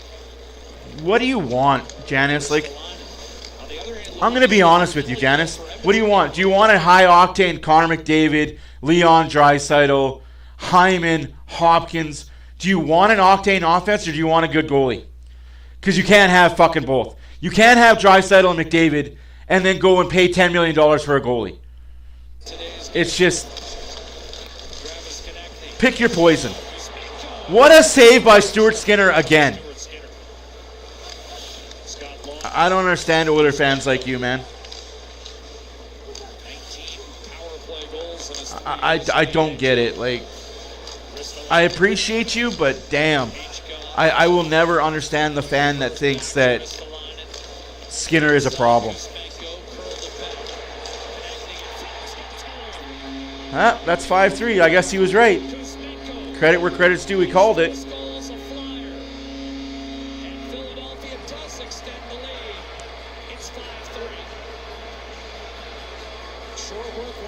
Again, though, defense in front, not picking up a guy. Great save by Skinner on his first chance. I mean, he got all of that shot. Left pad save by Skinner with this little spin-around backhand pass to Konechny, presents the target on. He passes it, moves a little bit to the middle, gets the stick down, and that hard pass back Again, to Konechny. no chance for Skinner to make that save. Kuzmenko, his first goal as a Flyers, you mentioned. No chance. Yesterday in practice. But you're right. Hellebuyck would have made that save. He's also making $11 million a year. And he gets on the board. Fucking. 6 power play goals against for Edmonton in the last 5. Oilers will need to sort that out. And they're down 2 in Philadelphia in a game they led after the first period. Uncharacteristically poor second period by the league's best team in the middle frame all year. Hyman to Draisaitl and over the line. Oilers have coughed up 4 goals in this second period on a grand total of 11 shots. Bouchard to Hyman. Konechny and Ristolainen with the assist. You're a fucking idiot. On Kuzmenko's first goal as a Flyer. Louis I'm sorry. Anything you say, I'm just going to say you're a fucking idiot, too. pays off. Here's McDavid. Kicking it out. Bouchard. Wrist shot save made by Harrison. So what? You don't think they can score 3 more goals? You're making it act like they got to score 6 goals And the Flyers are on their being down 5-0. McDavid. It's just 3 more goals against a goalie that gives up 6 a game. But not out. Bouchard to McDavid. Yeah, I don't understand it. Like, I get you're probably born in the 2000s. I get it. You've never seen a good Oilers team. Initial shot taken But man, does well to hold the zone, but then had it pried loose by Brink. And ultimately I don't get fans like you, dude. I don't understand it. blue line, and that'll force McDavid I will never even try and sympathize with a fan like you. belted back in by Adam Henrique. I think it's important from a Philadelphia perspective. The Flyers would love to maintain at least a 2-goal lead heading to the final. What big save did you expect him to make? He made 3 saves on the PK that were huge. I get you're not trying to be, but I'm telling you the other side of it. At what point does the team in front of him start to wake the fuck up? Anticipates and puts it up the right-hand side for Anthony. Failing outreach for the puck by Klingberg, who set a strong He made the first 3 strong saves. That puck has to get out. well defended by Drysdale, but Henrique with a If you look at the team we're playing against, the Philadelphia Flyers, how many grade A chances are they giving up? thought he might have been elbowed there. 2 minutes left to go in the second period, 5-3 Philadelphia. Deep into the Oilers zone.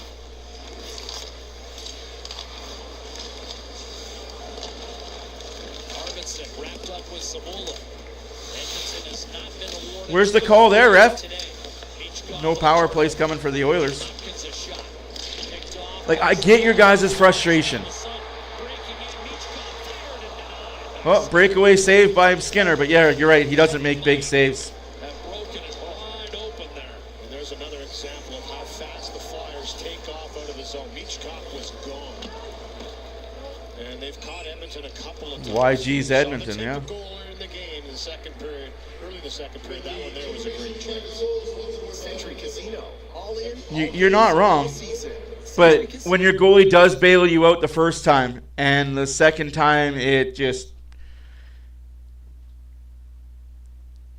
I'm just saying, guys, like, every team has giveaways, absolutely.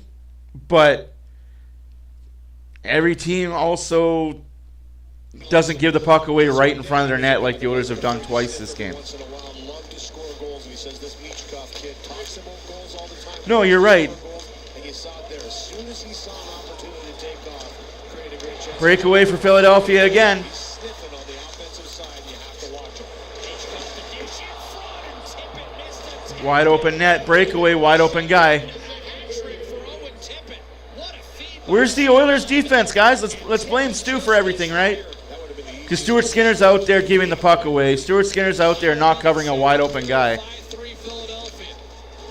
I'm just mad.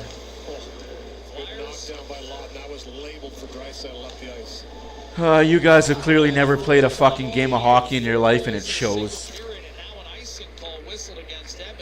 What was the highest game of hockey you played, Giannis? Timbit? There's a big save by Stuart Skinner, but let's not talk about that save. Just, I don't know, guys. You guys continue talking amongst yourselves about how bad Stuart Skinner is.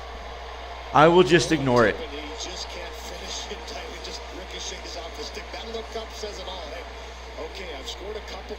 Oh, the comment section is already atrociously stupid. And that's why Oiler fans are the biggest joke of fans in the NHL. That's why most nights I'm embarrassed to call myself an Oiler fan. Another icing by Edmonton.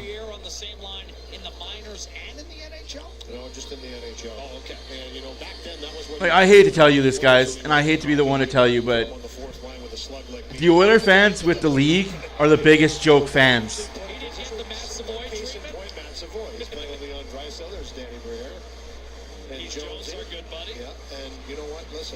We are a laughing stock when it comes to league-wide fan base.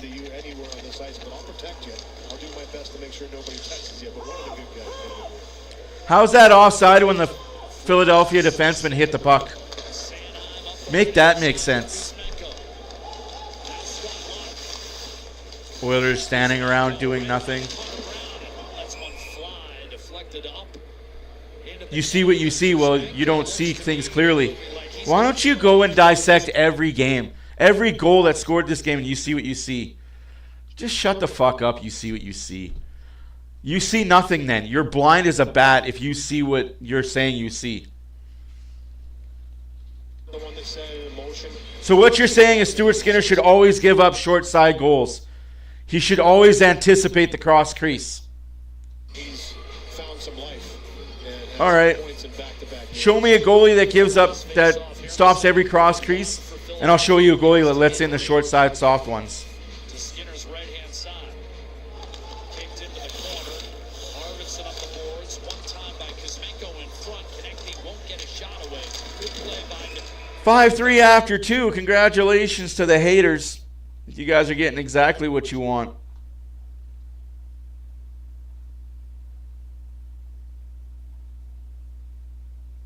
Yeah, let's get a loser point for sure. And it'll happen.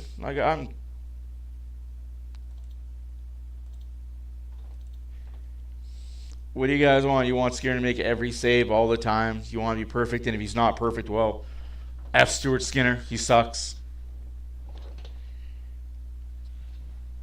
I don't know, guys. I don't know what you want. I honestly don't know what you guys want.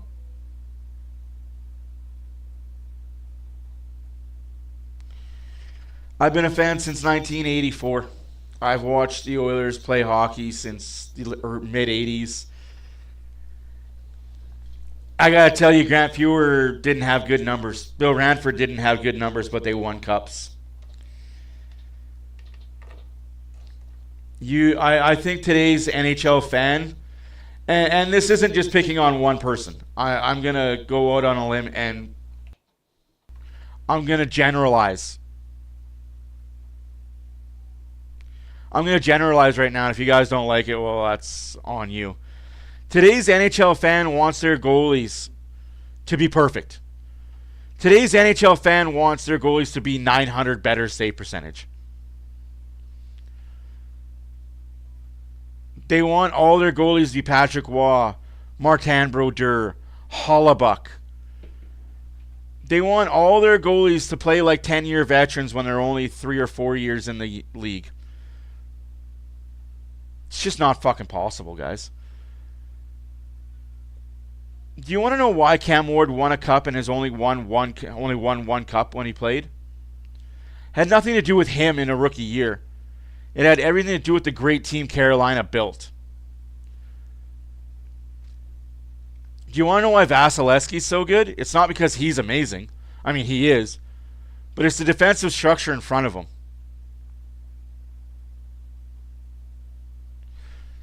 Yeah, I feel you. I don't like how they...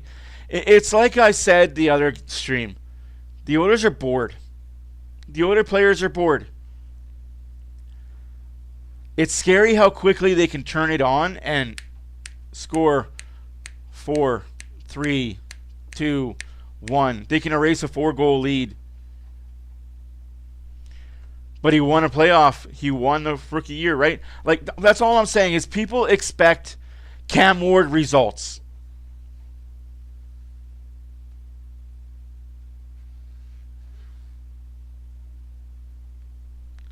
No, I get what you're saying. It's just frustrating to me that that's the first thing we look at. Guys, honestly, if Philadelphia scored 5 goals and they were 5 of the muffinest muffin shots to ever go in on a goalie, like, I'll be honest. Oh, where's my board? Oh, my... Too much feta cheese and... I'll be honest with you guys. I got oh, of course you can't see it. This dang green screen I got going, can't see my whiteboard. Anywhoosies. Let's pretend for 5 seconds that Stuart Skinner made a save, but he leaves that rebound. Yeah, I know what I can do. Freaking child, just grow up.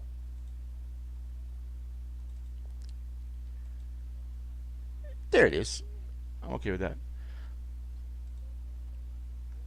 So let's pretend that Stuart Skinner makes a save, but he leaves the rebound right there. And there's just a bad rebound. No rebound control at all. And he gets scored on. That's on him for bad rebound control. Let's say he makes the first save and he makes the second save. Well, by that second save, your defenseman should be there. By that second save you've made, your defenseman should be there. Then we're going to look at the Owen Tippett goal. Like, what? Here we are here. Oilers have full control of the goal. Full control. Puck goes down the ice. That is just number 74 outworking Kulak. And just a backhand and a beauty. Couturier goal. Ba-ba-boo, ba-boo, ba-boom, boom. I'm going to make myself a little smaller. Miniature mat in the corner.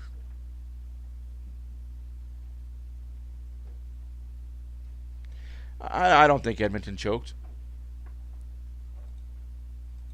So, here it is here. Bouchard has the puck. Right there. Why wouldn't you ring it around the boards this way? Why wouldn't you ring it around the boards this way?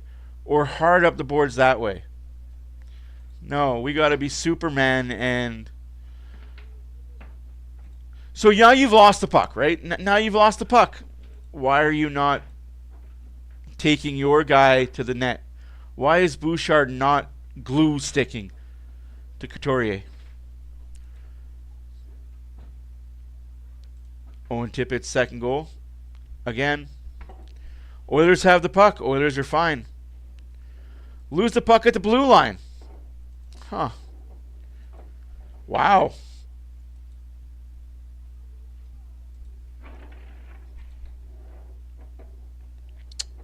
Yep. That's Stuart Skinner. He's a lousy goalie. Put my grandma in net. Maybe she might save something. Here we go again on the power play. Why doesn't Brown or Janmark stay with Kuzmenko here? Nope, just let him be alone in the slot. Nice little tip in. Sometimes you just gotta give credit where credit is due. Shots are 22-15 for Philadelphia, 57-42%. That number right there is concerning if you're an Oiler. When you've got Draisaitl and McDavid taking faceoffs, that number right there should concern you. Power play 1-for-1 for Philadelphia. Hits are 15-12. Well, if you don't have the puck, you better hit. Block shots are 8-6. That number's concerning for the Oilers, and Bouchard has 5 of those. 11 giveaways to 11. Takeaways 7-2. 5-3 Philadelphia. I don't know what more I can tell you guys to help you guys out in this situation, but hey, Joseph, how's it going?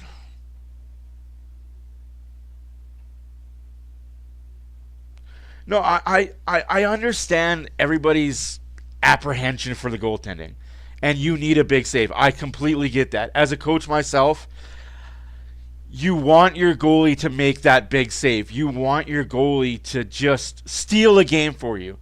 And I guess that's where you guys are all upset by, is Stuart Skinner isn't stealing games for the Oilers. You want your starter NHL goalie to steal one for you. I get that. It sucks that that's the first person we blame is Stuart Skinner. And that's going to be social media.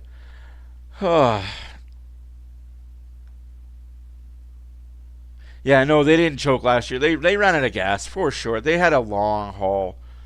I honestly think the year that the Oilers choked was round 2 against Vegas. That was the Oilers choking a playoff series. But, anywho's, I just want to see something right quick. There's something I wanted to look at on my Xbox.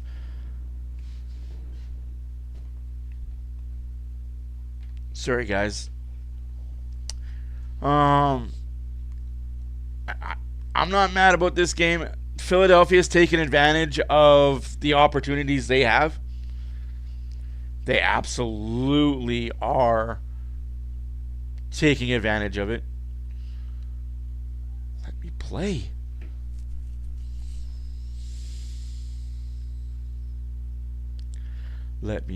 Let me play.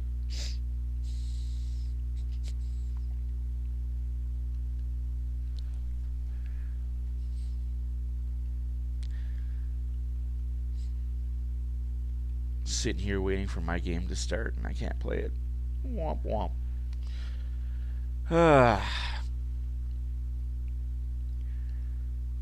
Maybe we need Stuart Skinner to make that save. Maybe we need him to make one of those cross-crease saves. Different story if he does, right? We're not talking about an Edmonton down 5-3. We're talking about Edmonton down 4-3.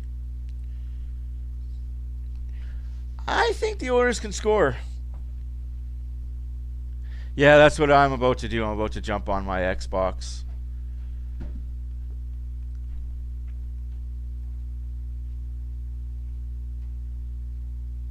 Absolutely.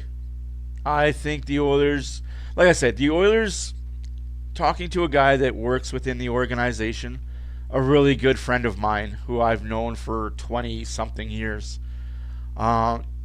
He told me a while back, the Oilers players are bored. He won't give me names and I won't give you names, but there's players on this team that are bored because they know they're making the playoffs. They know they can score when they want to. And that, I guess, is the part that pisses me off. Is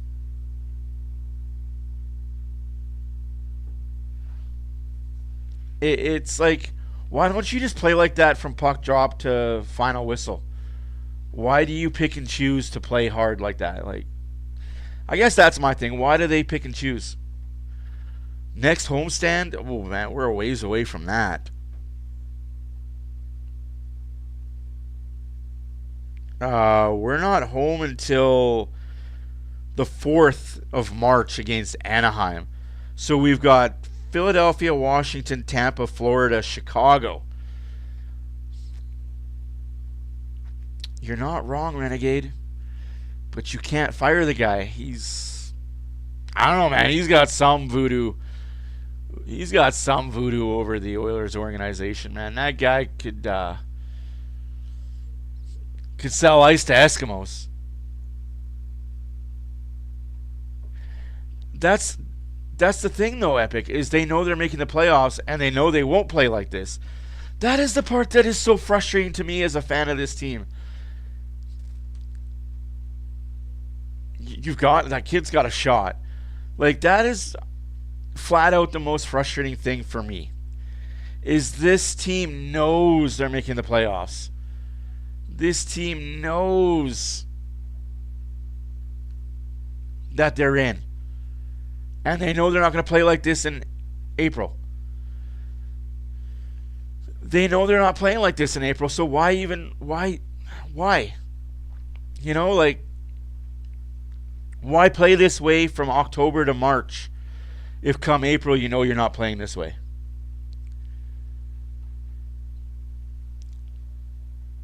It almost seems like they want to put themselves in the most disadvantage possible to see if they can pull themselves out of it.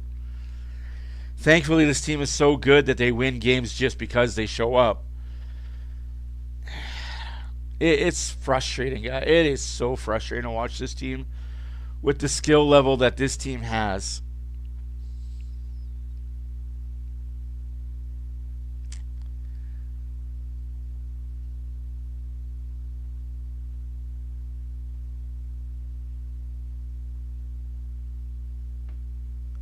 I don't think so, man. I don't think Vegas is winning tonight. I also don't think that that's going to happen. I honestly believe full-heartedly the Oilers are going to come back in this game, win this game. Vegas loses to Vancouver tonight. And even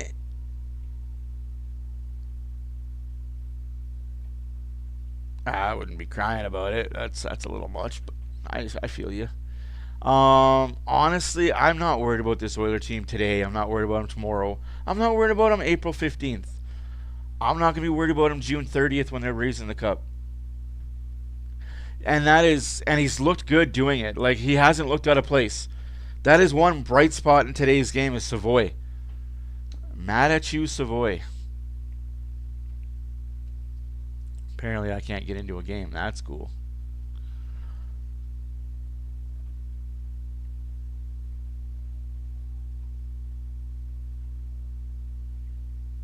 And that's the thing. This team has experience to go back on and lean on. Holy crap.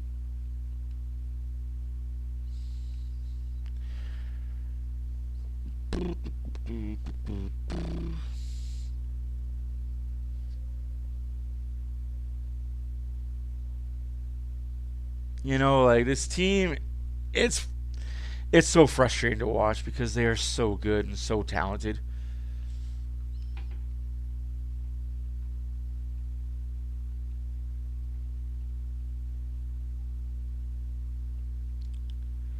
Apparently EA servers are down for me right now. Cool, that's cool. Quickly go do a shootout.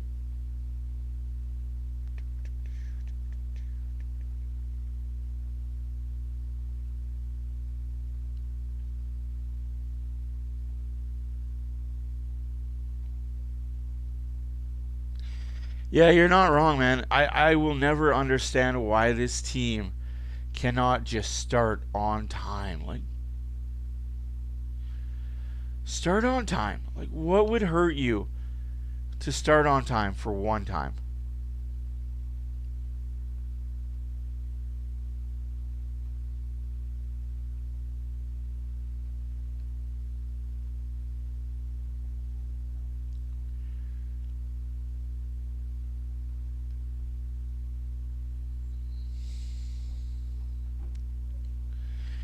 it's you know, like one time, right? Just one time show up.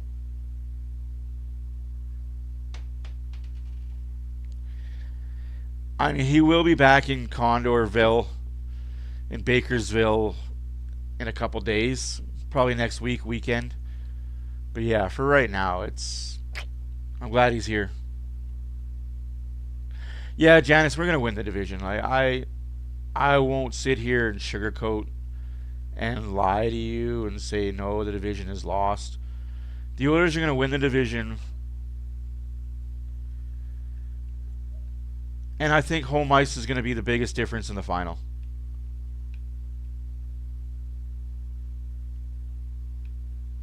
Oh my goodness, really? Home ice advantage is going to be the biggest thing in the final. You've lost 3 straight? God damn, Bakersfield.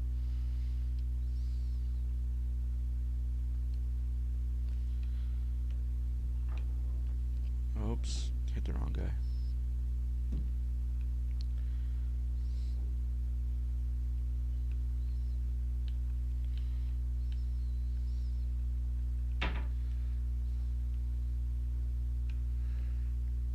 Yeah, that's tough. Like,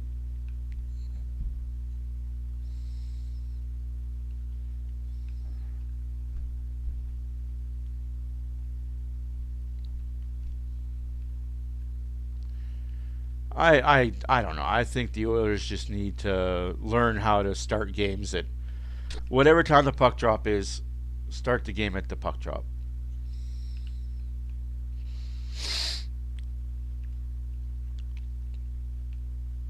Don't wait to be down 1-0, 2-0, 3-0.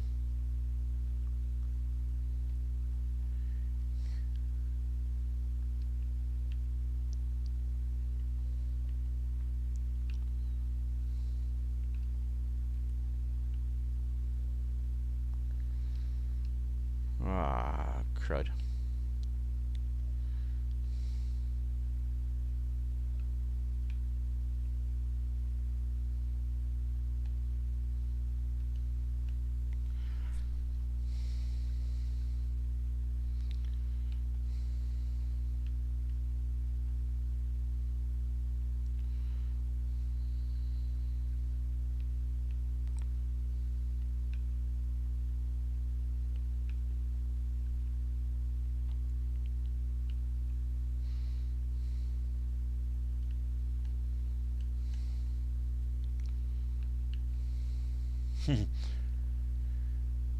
Ah, we're back.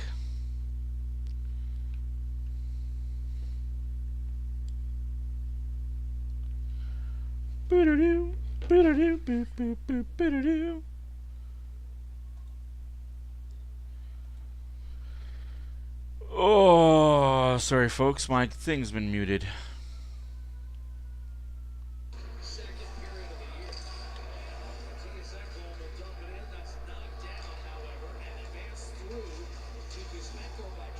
Oh, that sucks.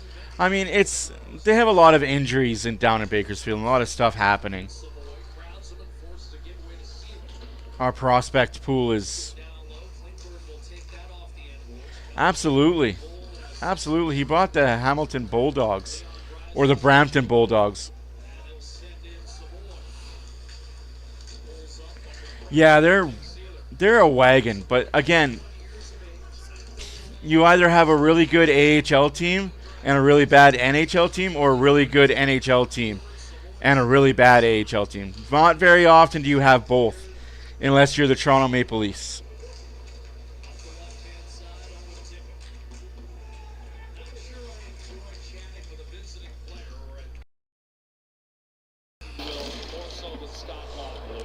Here we go. 5-3 Philadelphia.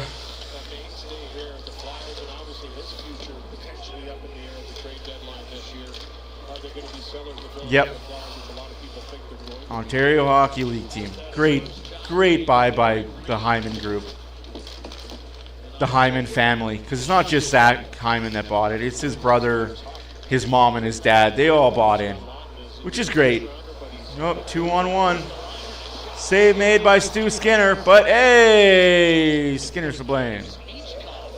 Sorry, guys. I'm just going to say that every time he makes a good save. Connor Brown gives the puck up.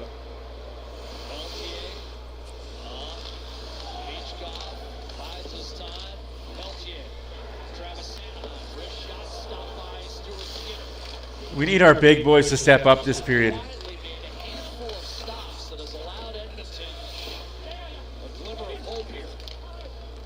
Bad start to the third period. You're down 2 and you need a hot start, and you're flat-footed. Makes no sense. Philadelphia with control of the puck.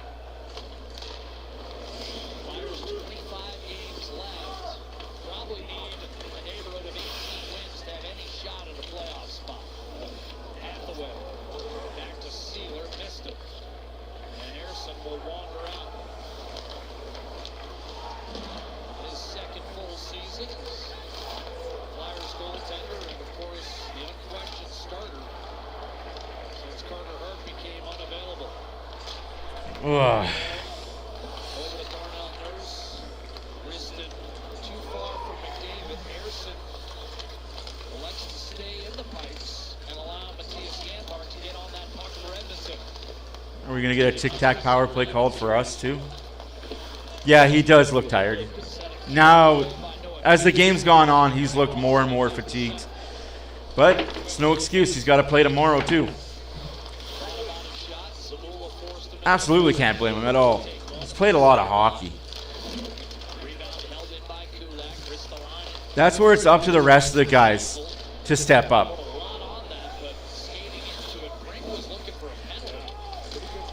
That's where it's up to the rest of the guys. Your star player is tired. The rest of you guys need to step up and help out.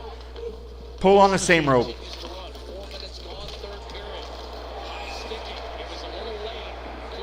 Are you serious? He didn't even hit him. He didn't even touch him.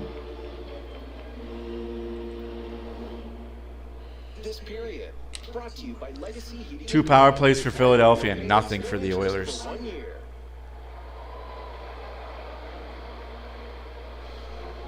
Well, good battle again down low. Kuzmenko, once he takes this. Wow. It's kind of Kuzmenko's stick. Kuzmenko lifted his own stick up. And as he tries to fight it off, he's the one that. What a joke. We're arguing, but there's no question. It does come up and clip him in the face shield, so it is high sticking. A little self-inflicted, but you have to have control of your stick in the second half. Go ahead, bet on it, Janice. Go on your Google betting site and bet on it. Nugent Hopkins and Henrique will exit, and you've got to get this killed if you're Edmonton. Cannot afford to fall down 6-3 with 15 minutes to go. Long works his way in. Kuzmenko hard around the boards, connecting, gives way to Michkov, but that pass will bounce out of the zone, and Ristolainen returns it to Michkov. Already matching his career high with 3 points this afternoon. Lawton. No, Keith Gretzky is Daryl Cates' guy. Instead it's Connor Brown, who could not get out. Kuzmenko tosses back to the point. Ristolainen. Michkov. Kuzmenko. Lawton is the man in the slot. Janmark and Emerson pressure. 14:40 left to go in the third period. 5-3 Philadelphia. Their second power play of the game. They're 1 for 1. Shots are 24-15 for the Philadelphia Flyers. Fly, Flyers, fly. Lawton trying to go inside. Kuzmenko broken up by Janmark. Ristolainen snap shot sailed high. Kicked off to Michkov. Ristolainen. Connecting. Michkov. You're not wrong. You're not wrong. They don't deserve this win, but Ristolainen will knock it down the line. Step up. No shot. Now wrist save made. good teams got to find ways to win good games. 20th of the afternoon and some token pushing and shoving involving Lawton and Bouchard. Couple jabs to get in there as well. Keith Gretzky is a Daryl Cates, Wayne Gretzky guy. We saw the shot pass on the Much like Paul Coffey is a Wayne Gretzky guy. first power play. And it's kind of crept up on Edmonton a few times late Would they do a better job to maintain the middle position on the ice? And as a result, that's Ristolainen taking that all the way from the defense in, gets a pretty good shot away. Fair. But taking away those seam passes, those shot passes into the slot, a much better job on this penalty kill. 17 seconds left to go on the penalty kill, and it looks like it's killed. Good for the Oilers. They killed the penalty. They did their job.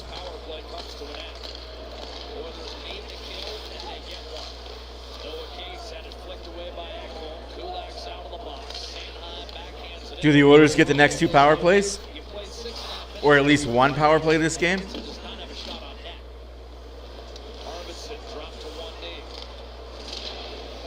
That guy's holding McDavid at the blue line. Yeah, that's not called, though. I'm a ref. I'm looking what's down in the corner. I don't need to see what's happening.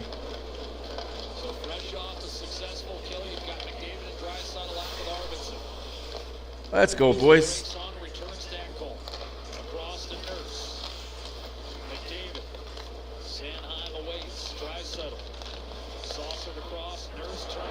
What a bad giveaway by Nurse. And what a good play by Skinner.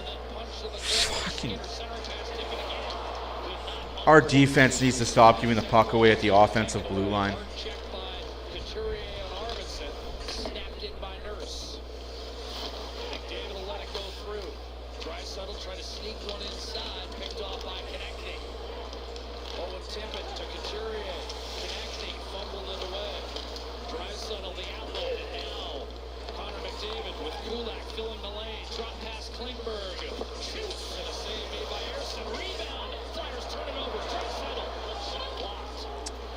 Indecisiveness by the Blue Jays. By the Oilers, sorry.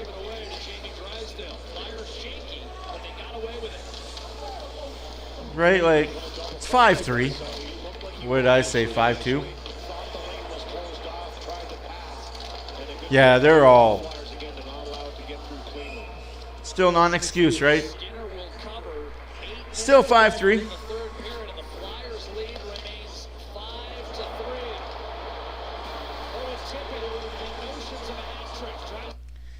Can you imagine if the Oilers did come back from this? I don't know, guys. I just think that we are way too hard on the goaltenders in Edmonton.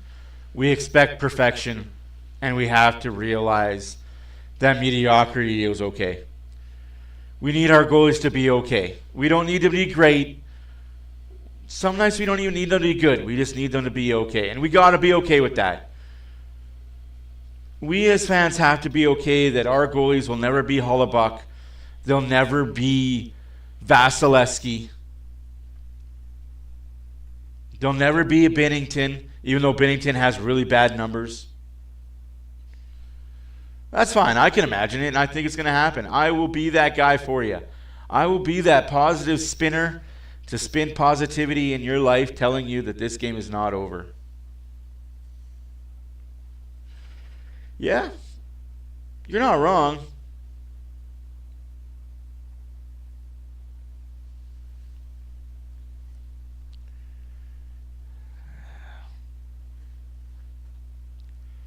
There's a reason why Skinner was pulled before the break, and I don't want to get into it because that's bringing up things that I'm not allowed to talk about.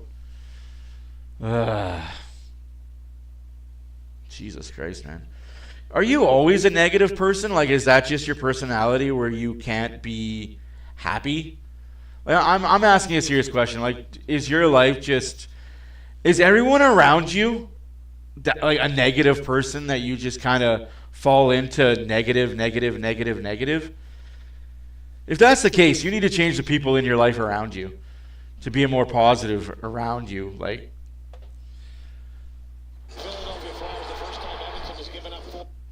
I'm just saying, like, from the outside looking in, it seems like you've got a very negative... You're not a negative person, but every comment you make is very negative. Just seems weird to not be a negative person, but have a negative mindset when it comes to hockey. I'm an optimistic, positive person, and I don't... Oh, bad giveaway by Hopkins this time.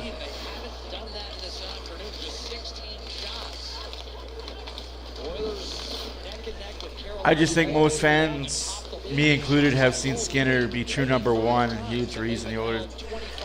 You're not wrong. Like, that's one thing. Like, his upside. You have. Like, that's one thing that does irritate me about Stuart Skinner. His upside is so good. But when he has a stinker, he has stinkers. And that's where it's at with me, man. Like, it's... You got to take the good with the bad. Oh, bad pinch there by the Oilers. 3-on-2 Philadelphia. Skinner makes a good save again. And the Oilers yet again. Oh, that's a charge not called. Cross-check not called. Second cross-check not called. How many cross-checks is a player allowed to give a player at the fucking bench before these refs figure out, oh, wait, that's not allowed? Draisaitl looking for Savoy.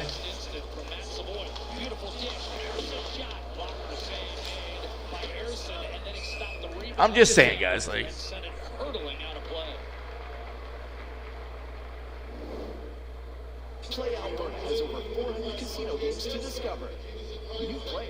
No, you're not wrong. Like, in order for a goalie to be consistent, the team in front of him needs to be consistent. And for too many days and too many games,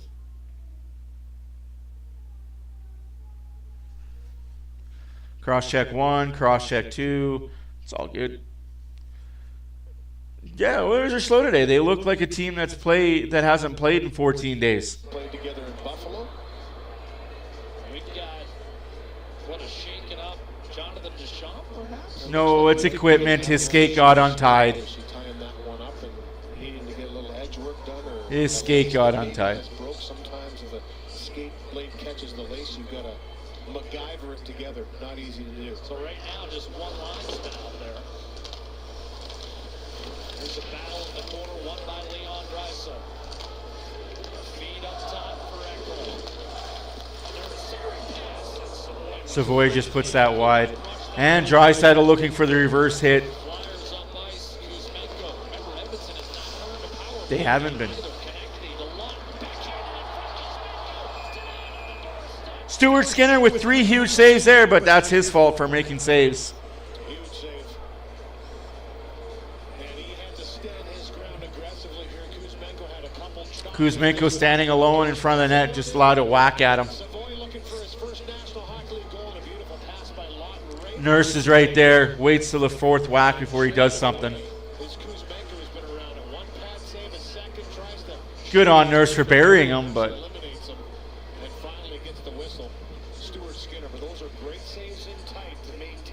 Oilers could come back, win this game, but they're definitely winning tomorrow. I will bet on it. I don't bet, but I will bet 2 cookies that the Oilers come back and will win tomorrow. 10 minutes left to go in the game. Still 5-3 Philadelphia on the back of 2 power plays and 4 turnovers by the Oilers.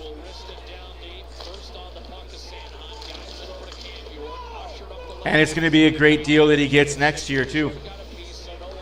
You guys, Skinner's only going to make $5 million next year tops.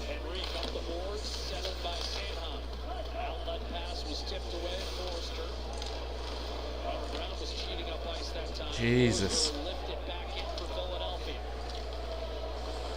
You could only hope that Rodriguez is ready next year to be the backup for Skinner.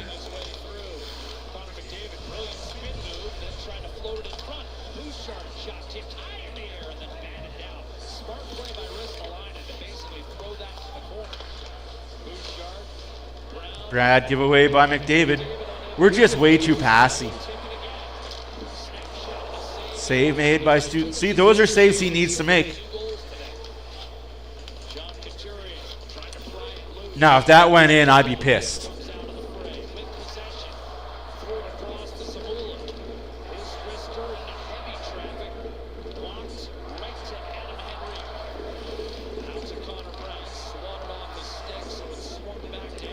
Can you imagine Skinner, Rodriguez next year as your 1 and 2? Coming off a cup win. Yeah. Yeah. Shadowed by Nick Sealer. Palin runs at him. Ryan Palin, his NHL debut was a hat trick as a member of the Montreal Canadiens. Arvidsson shoveled around. Peltier able to help clear. Oilers have no pressure right now. Shots are 30-17 for Philadelphia. 8 minutes left to go in the game. And that'll be offside if the Oilers touch.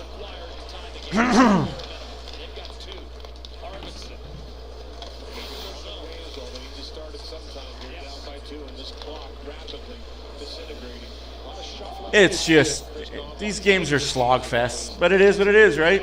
Thank you, everybody, for being here. My name is Matt for Oilers Fan Reaction.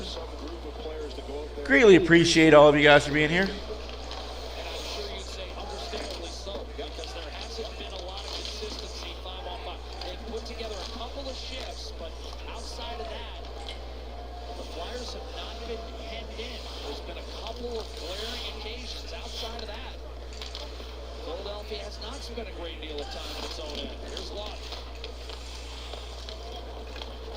No, Philadelphia hasn't spent much time at all in its own end.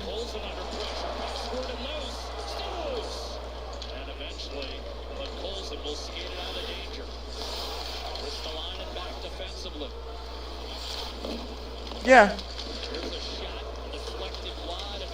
Full marks to Philadelphia for not taking any penalties. And playing very well defensively when it mattered. Can't really be upset by what Philadelphia is doing. Definitely the giveaways hurt the Oilers this game. Giveaways and slow starts.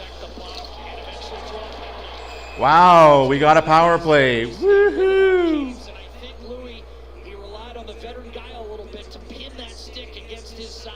Feel the pressure go into it. Big power play here coming up for Edmonton. It'll be their first of the game down by 2, and it's Jeff Skinner that draws it against Cates. That's a smile on Tortorella. Maybe doesn't like it too much, but a grizzled veteran move. Once that sticks in there, don't let it go. Yeah, no, like, and I hate to tell you guys, but the more shots Stuart Skinner faces, the better he is. I've seen it. He was the same way in junior. If you guys haven't followed Stuart Skinner's career, go look at some of his junior highlights when he played for Lethbridge. The busier he is, the better goalie he is. I don't know why that is for goalies. The more shots they face, the better they are. But it is what it is, right? We are getting down to crunch time, and the Oilers finally get a power play. Can you imagine if they scored on this power play? I'm going to say it right now. It's 5-4 after the break. Right, Giannis? It sucks that Lubo is sick and so is Northern. But I'm holding the fort down, trying to entertain the people. The masses and masses. We got a quick turnaround tomorrow, though. 11 a.m. tomorrow morning. Again.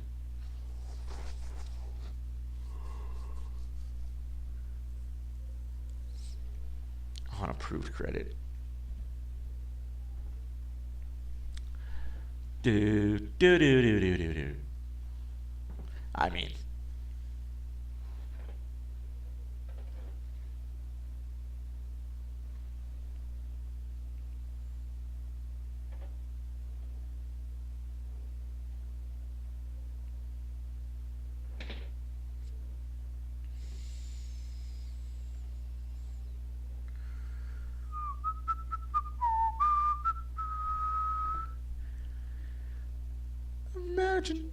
Imagine.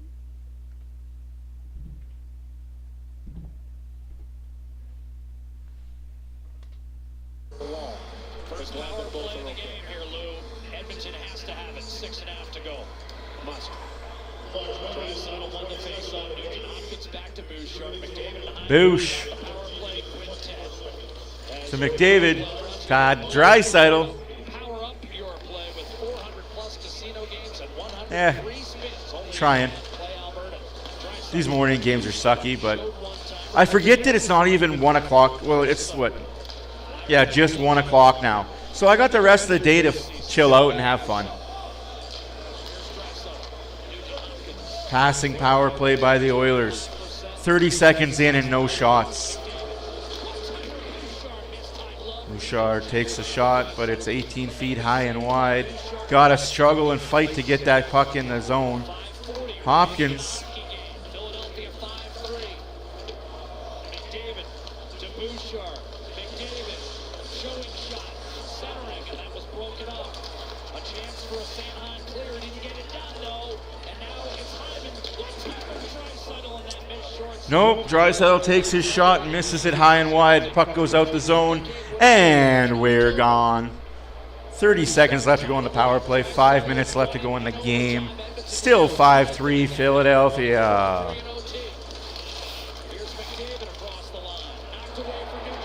Hopkins with a bad giveaway. 2-on-0.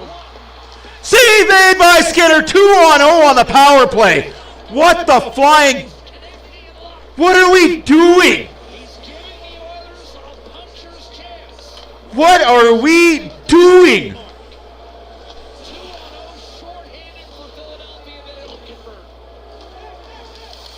Flashed in by Adam Henry. The bad news for Edmonton, only 10 seconds left on the power play. Konechny will clear, and that'll do it.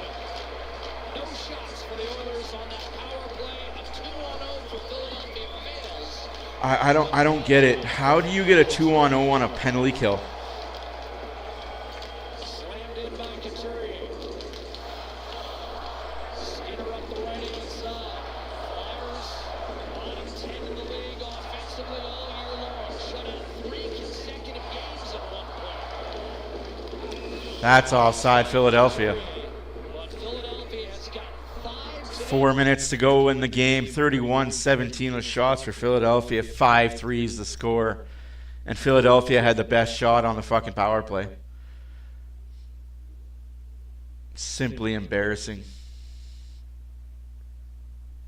Yep. I will say this is their worst game in a long time.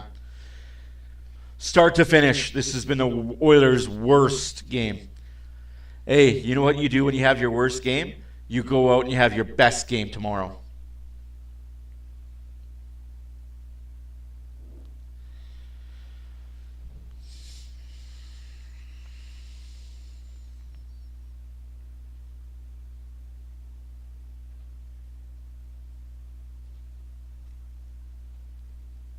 Honestly, I'm not even being a jackass about it.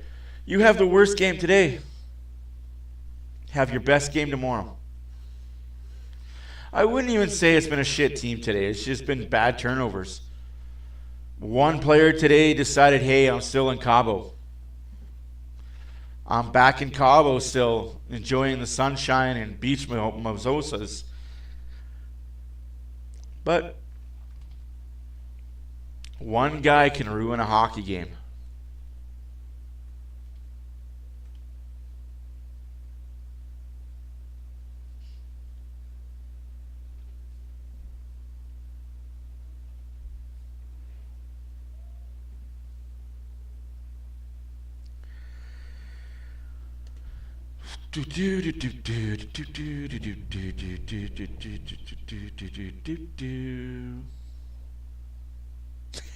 Dan, we can only hope.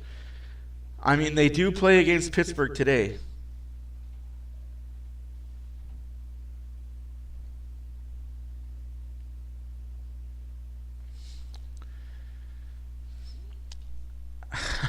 Kawababo.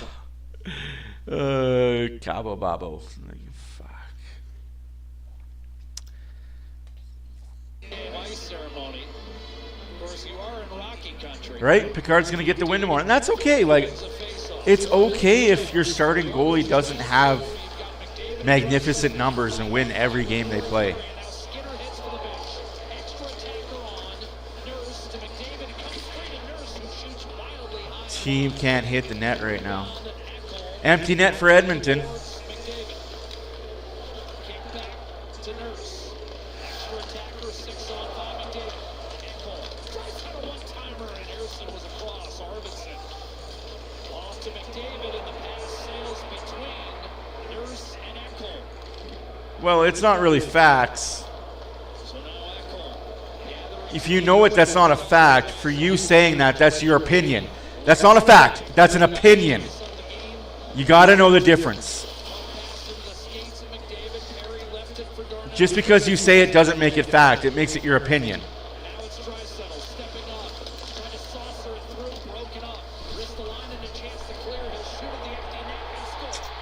Empty net goal.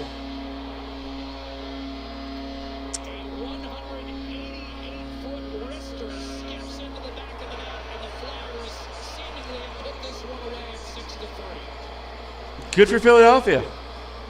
Good for them.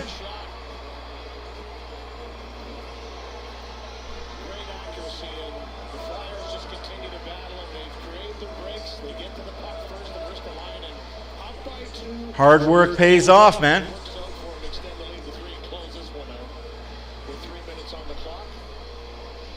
Can't be upset. But I can give you lots of evidence that the Oilers don't suck after breaks, too.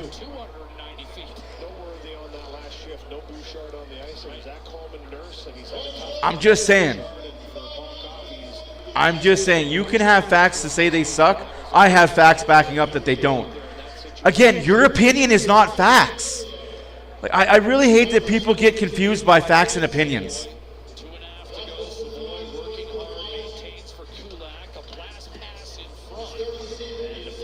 Yes, some players are bored on this team. I can tell you who, but I won't.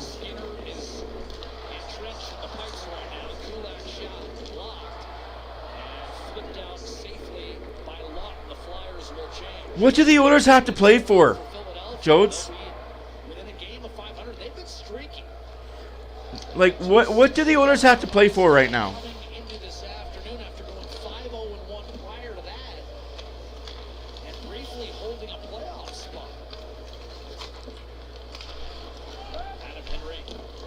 Like, I'll say it as nicely as I can say it. What more does Draisaitl and McDavid have to do in the regular season? They've both won the Hart. They've both won the Rocket Richard. They've both won league MVP. They've got nothing to prove in the regular season. Nothing to prove in the regular season.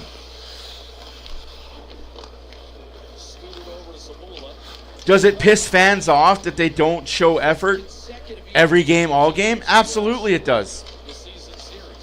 They already have that, though. Like, that's one thing you don't understand, is they already have home ice advantage for the playoffs.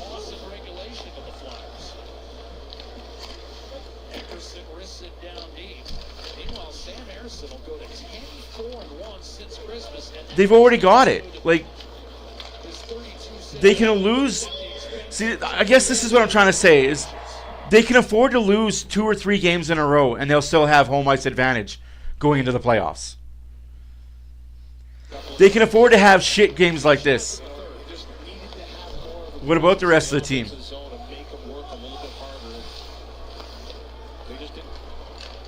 We said a dozen.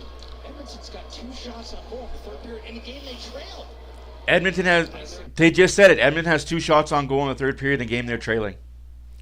What about the rest of the team? They're only as good as the first 2 stars. I'm not saying they're not trying. I'm just saying, if you watch the Oilers play hockey, if you watch this team play hockey, can you honestly say that McDavid, Draisaitl, Hyman, Hopkins, Bouchard, Nurse, Ekholm give 100% of the time, 100% of the time? I could tell you they give not 85% of the time. They give 85% 90% of the time. It's frustrating. It is frustrating. This is a Philadelphia team that played 100% this game.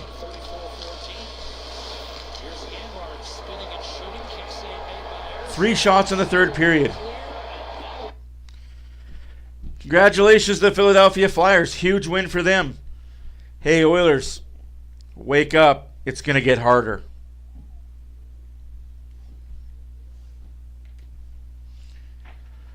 I'm not saying it to be an asshole, guys. I'm not saying this to be an ass. I'm not saying this to be a dick. I'm saying this because these are my opinions. My opinion, and I know you guys are like, well, your opinion means jack shit to us. Why do we care about you and your opinions?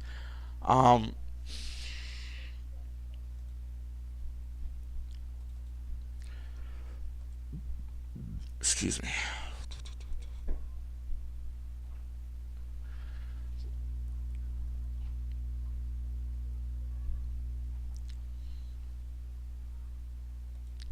Hi, friends. How's everybody doing? So, I get a lot of you who are like, well, your opinions, and you're an idiot. You suck. I get that. I get that there's a lot of frustration in Oiler fan nation. I understand your guys' frustration. I do. I get it. I understand it. I may not like it. But this team doesn't give 100% of anything 100% of the game. It's frustrating to watch. Now, in saying all of that, Oilers have another game tomorrow that they had better show up for. They had better show up for tomorrow's game. Otherwise, there'll be vultures. There'll be people getting mad. There'll be people getting angry. For good reason or not. There'll be people looking for heads and people to be fired. But I just gotta believe that this was just one of those games that, hey, it's not against a division opponent. It's not against a conference opponent.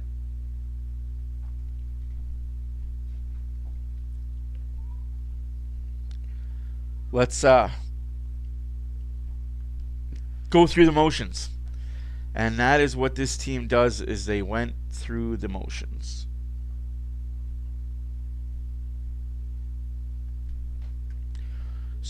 I understand that. I understand those people. I get those people. I completely understand those people that want a goalie. But where and why? At what cost? That's my thing. What cost are we going to get this goalie?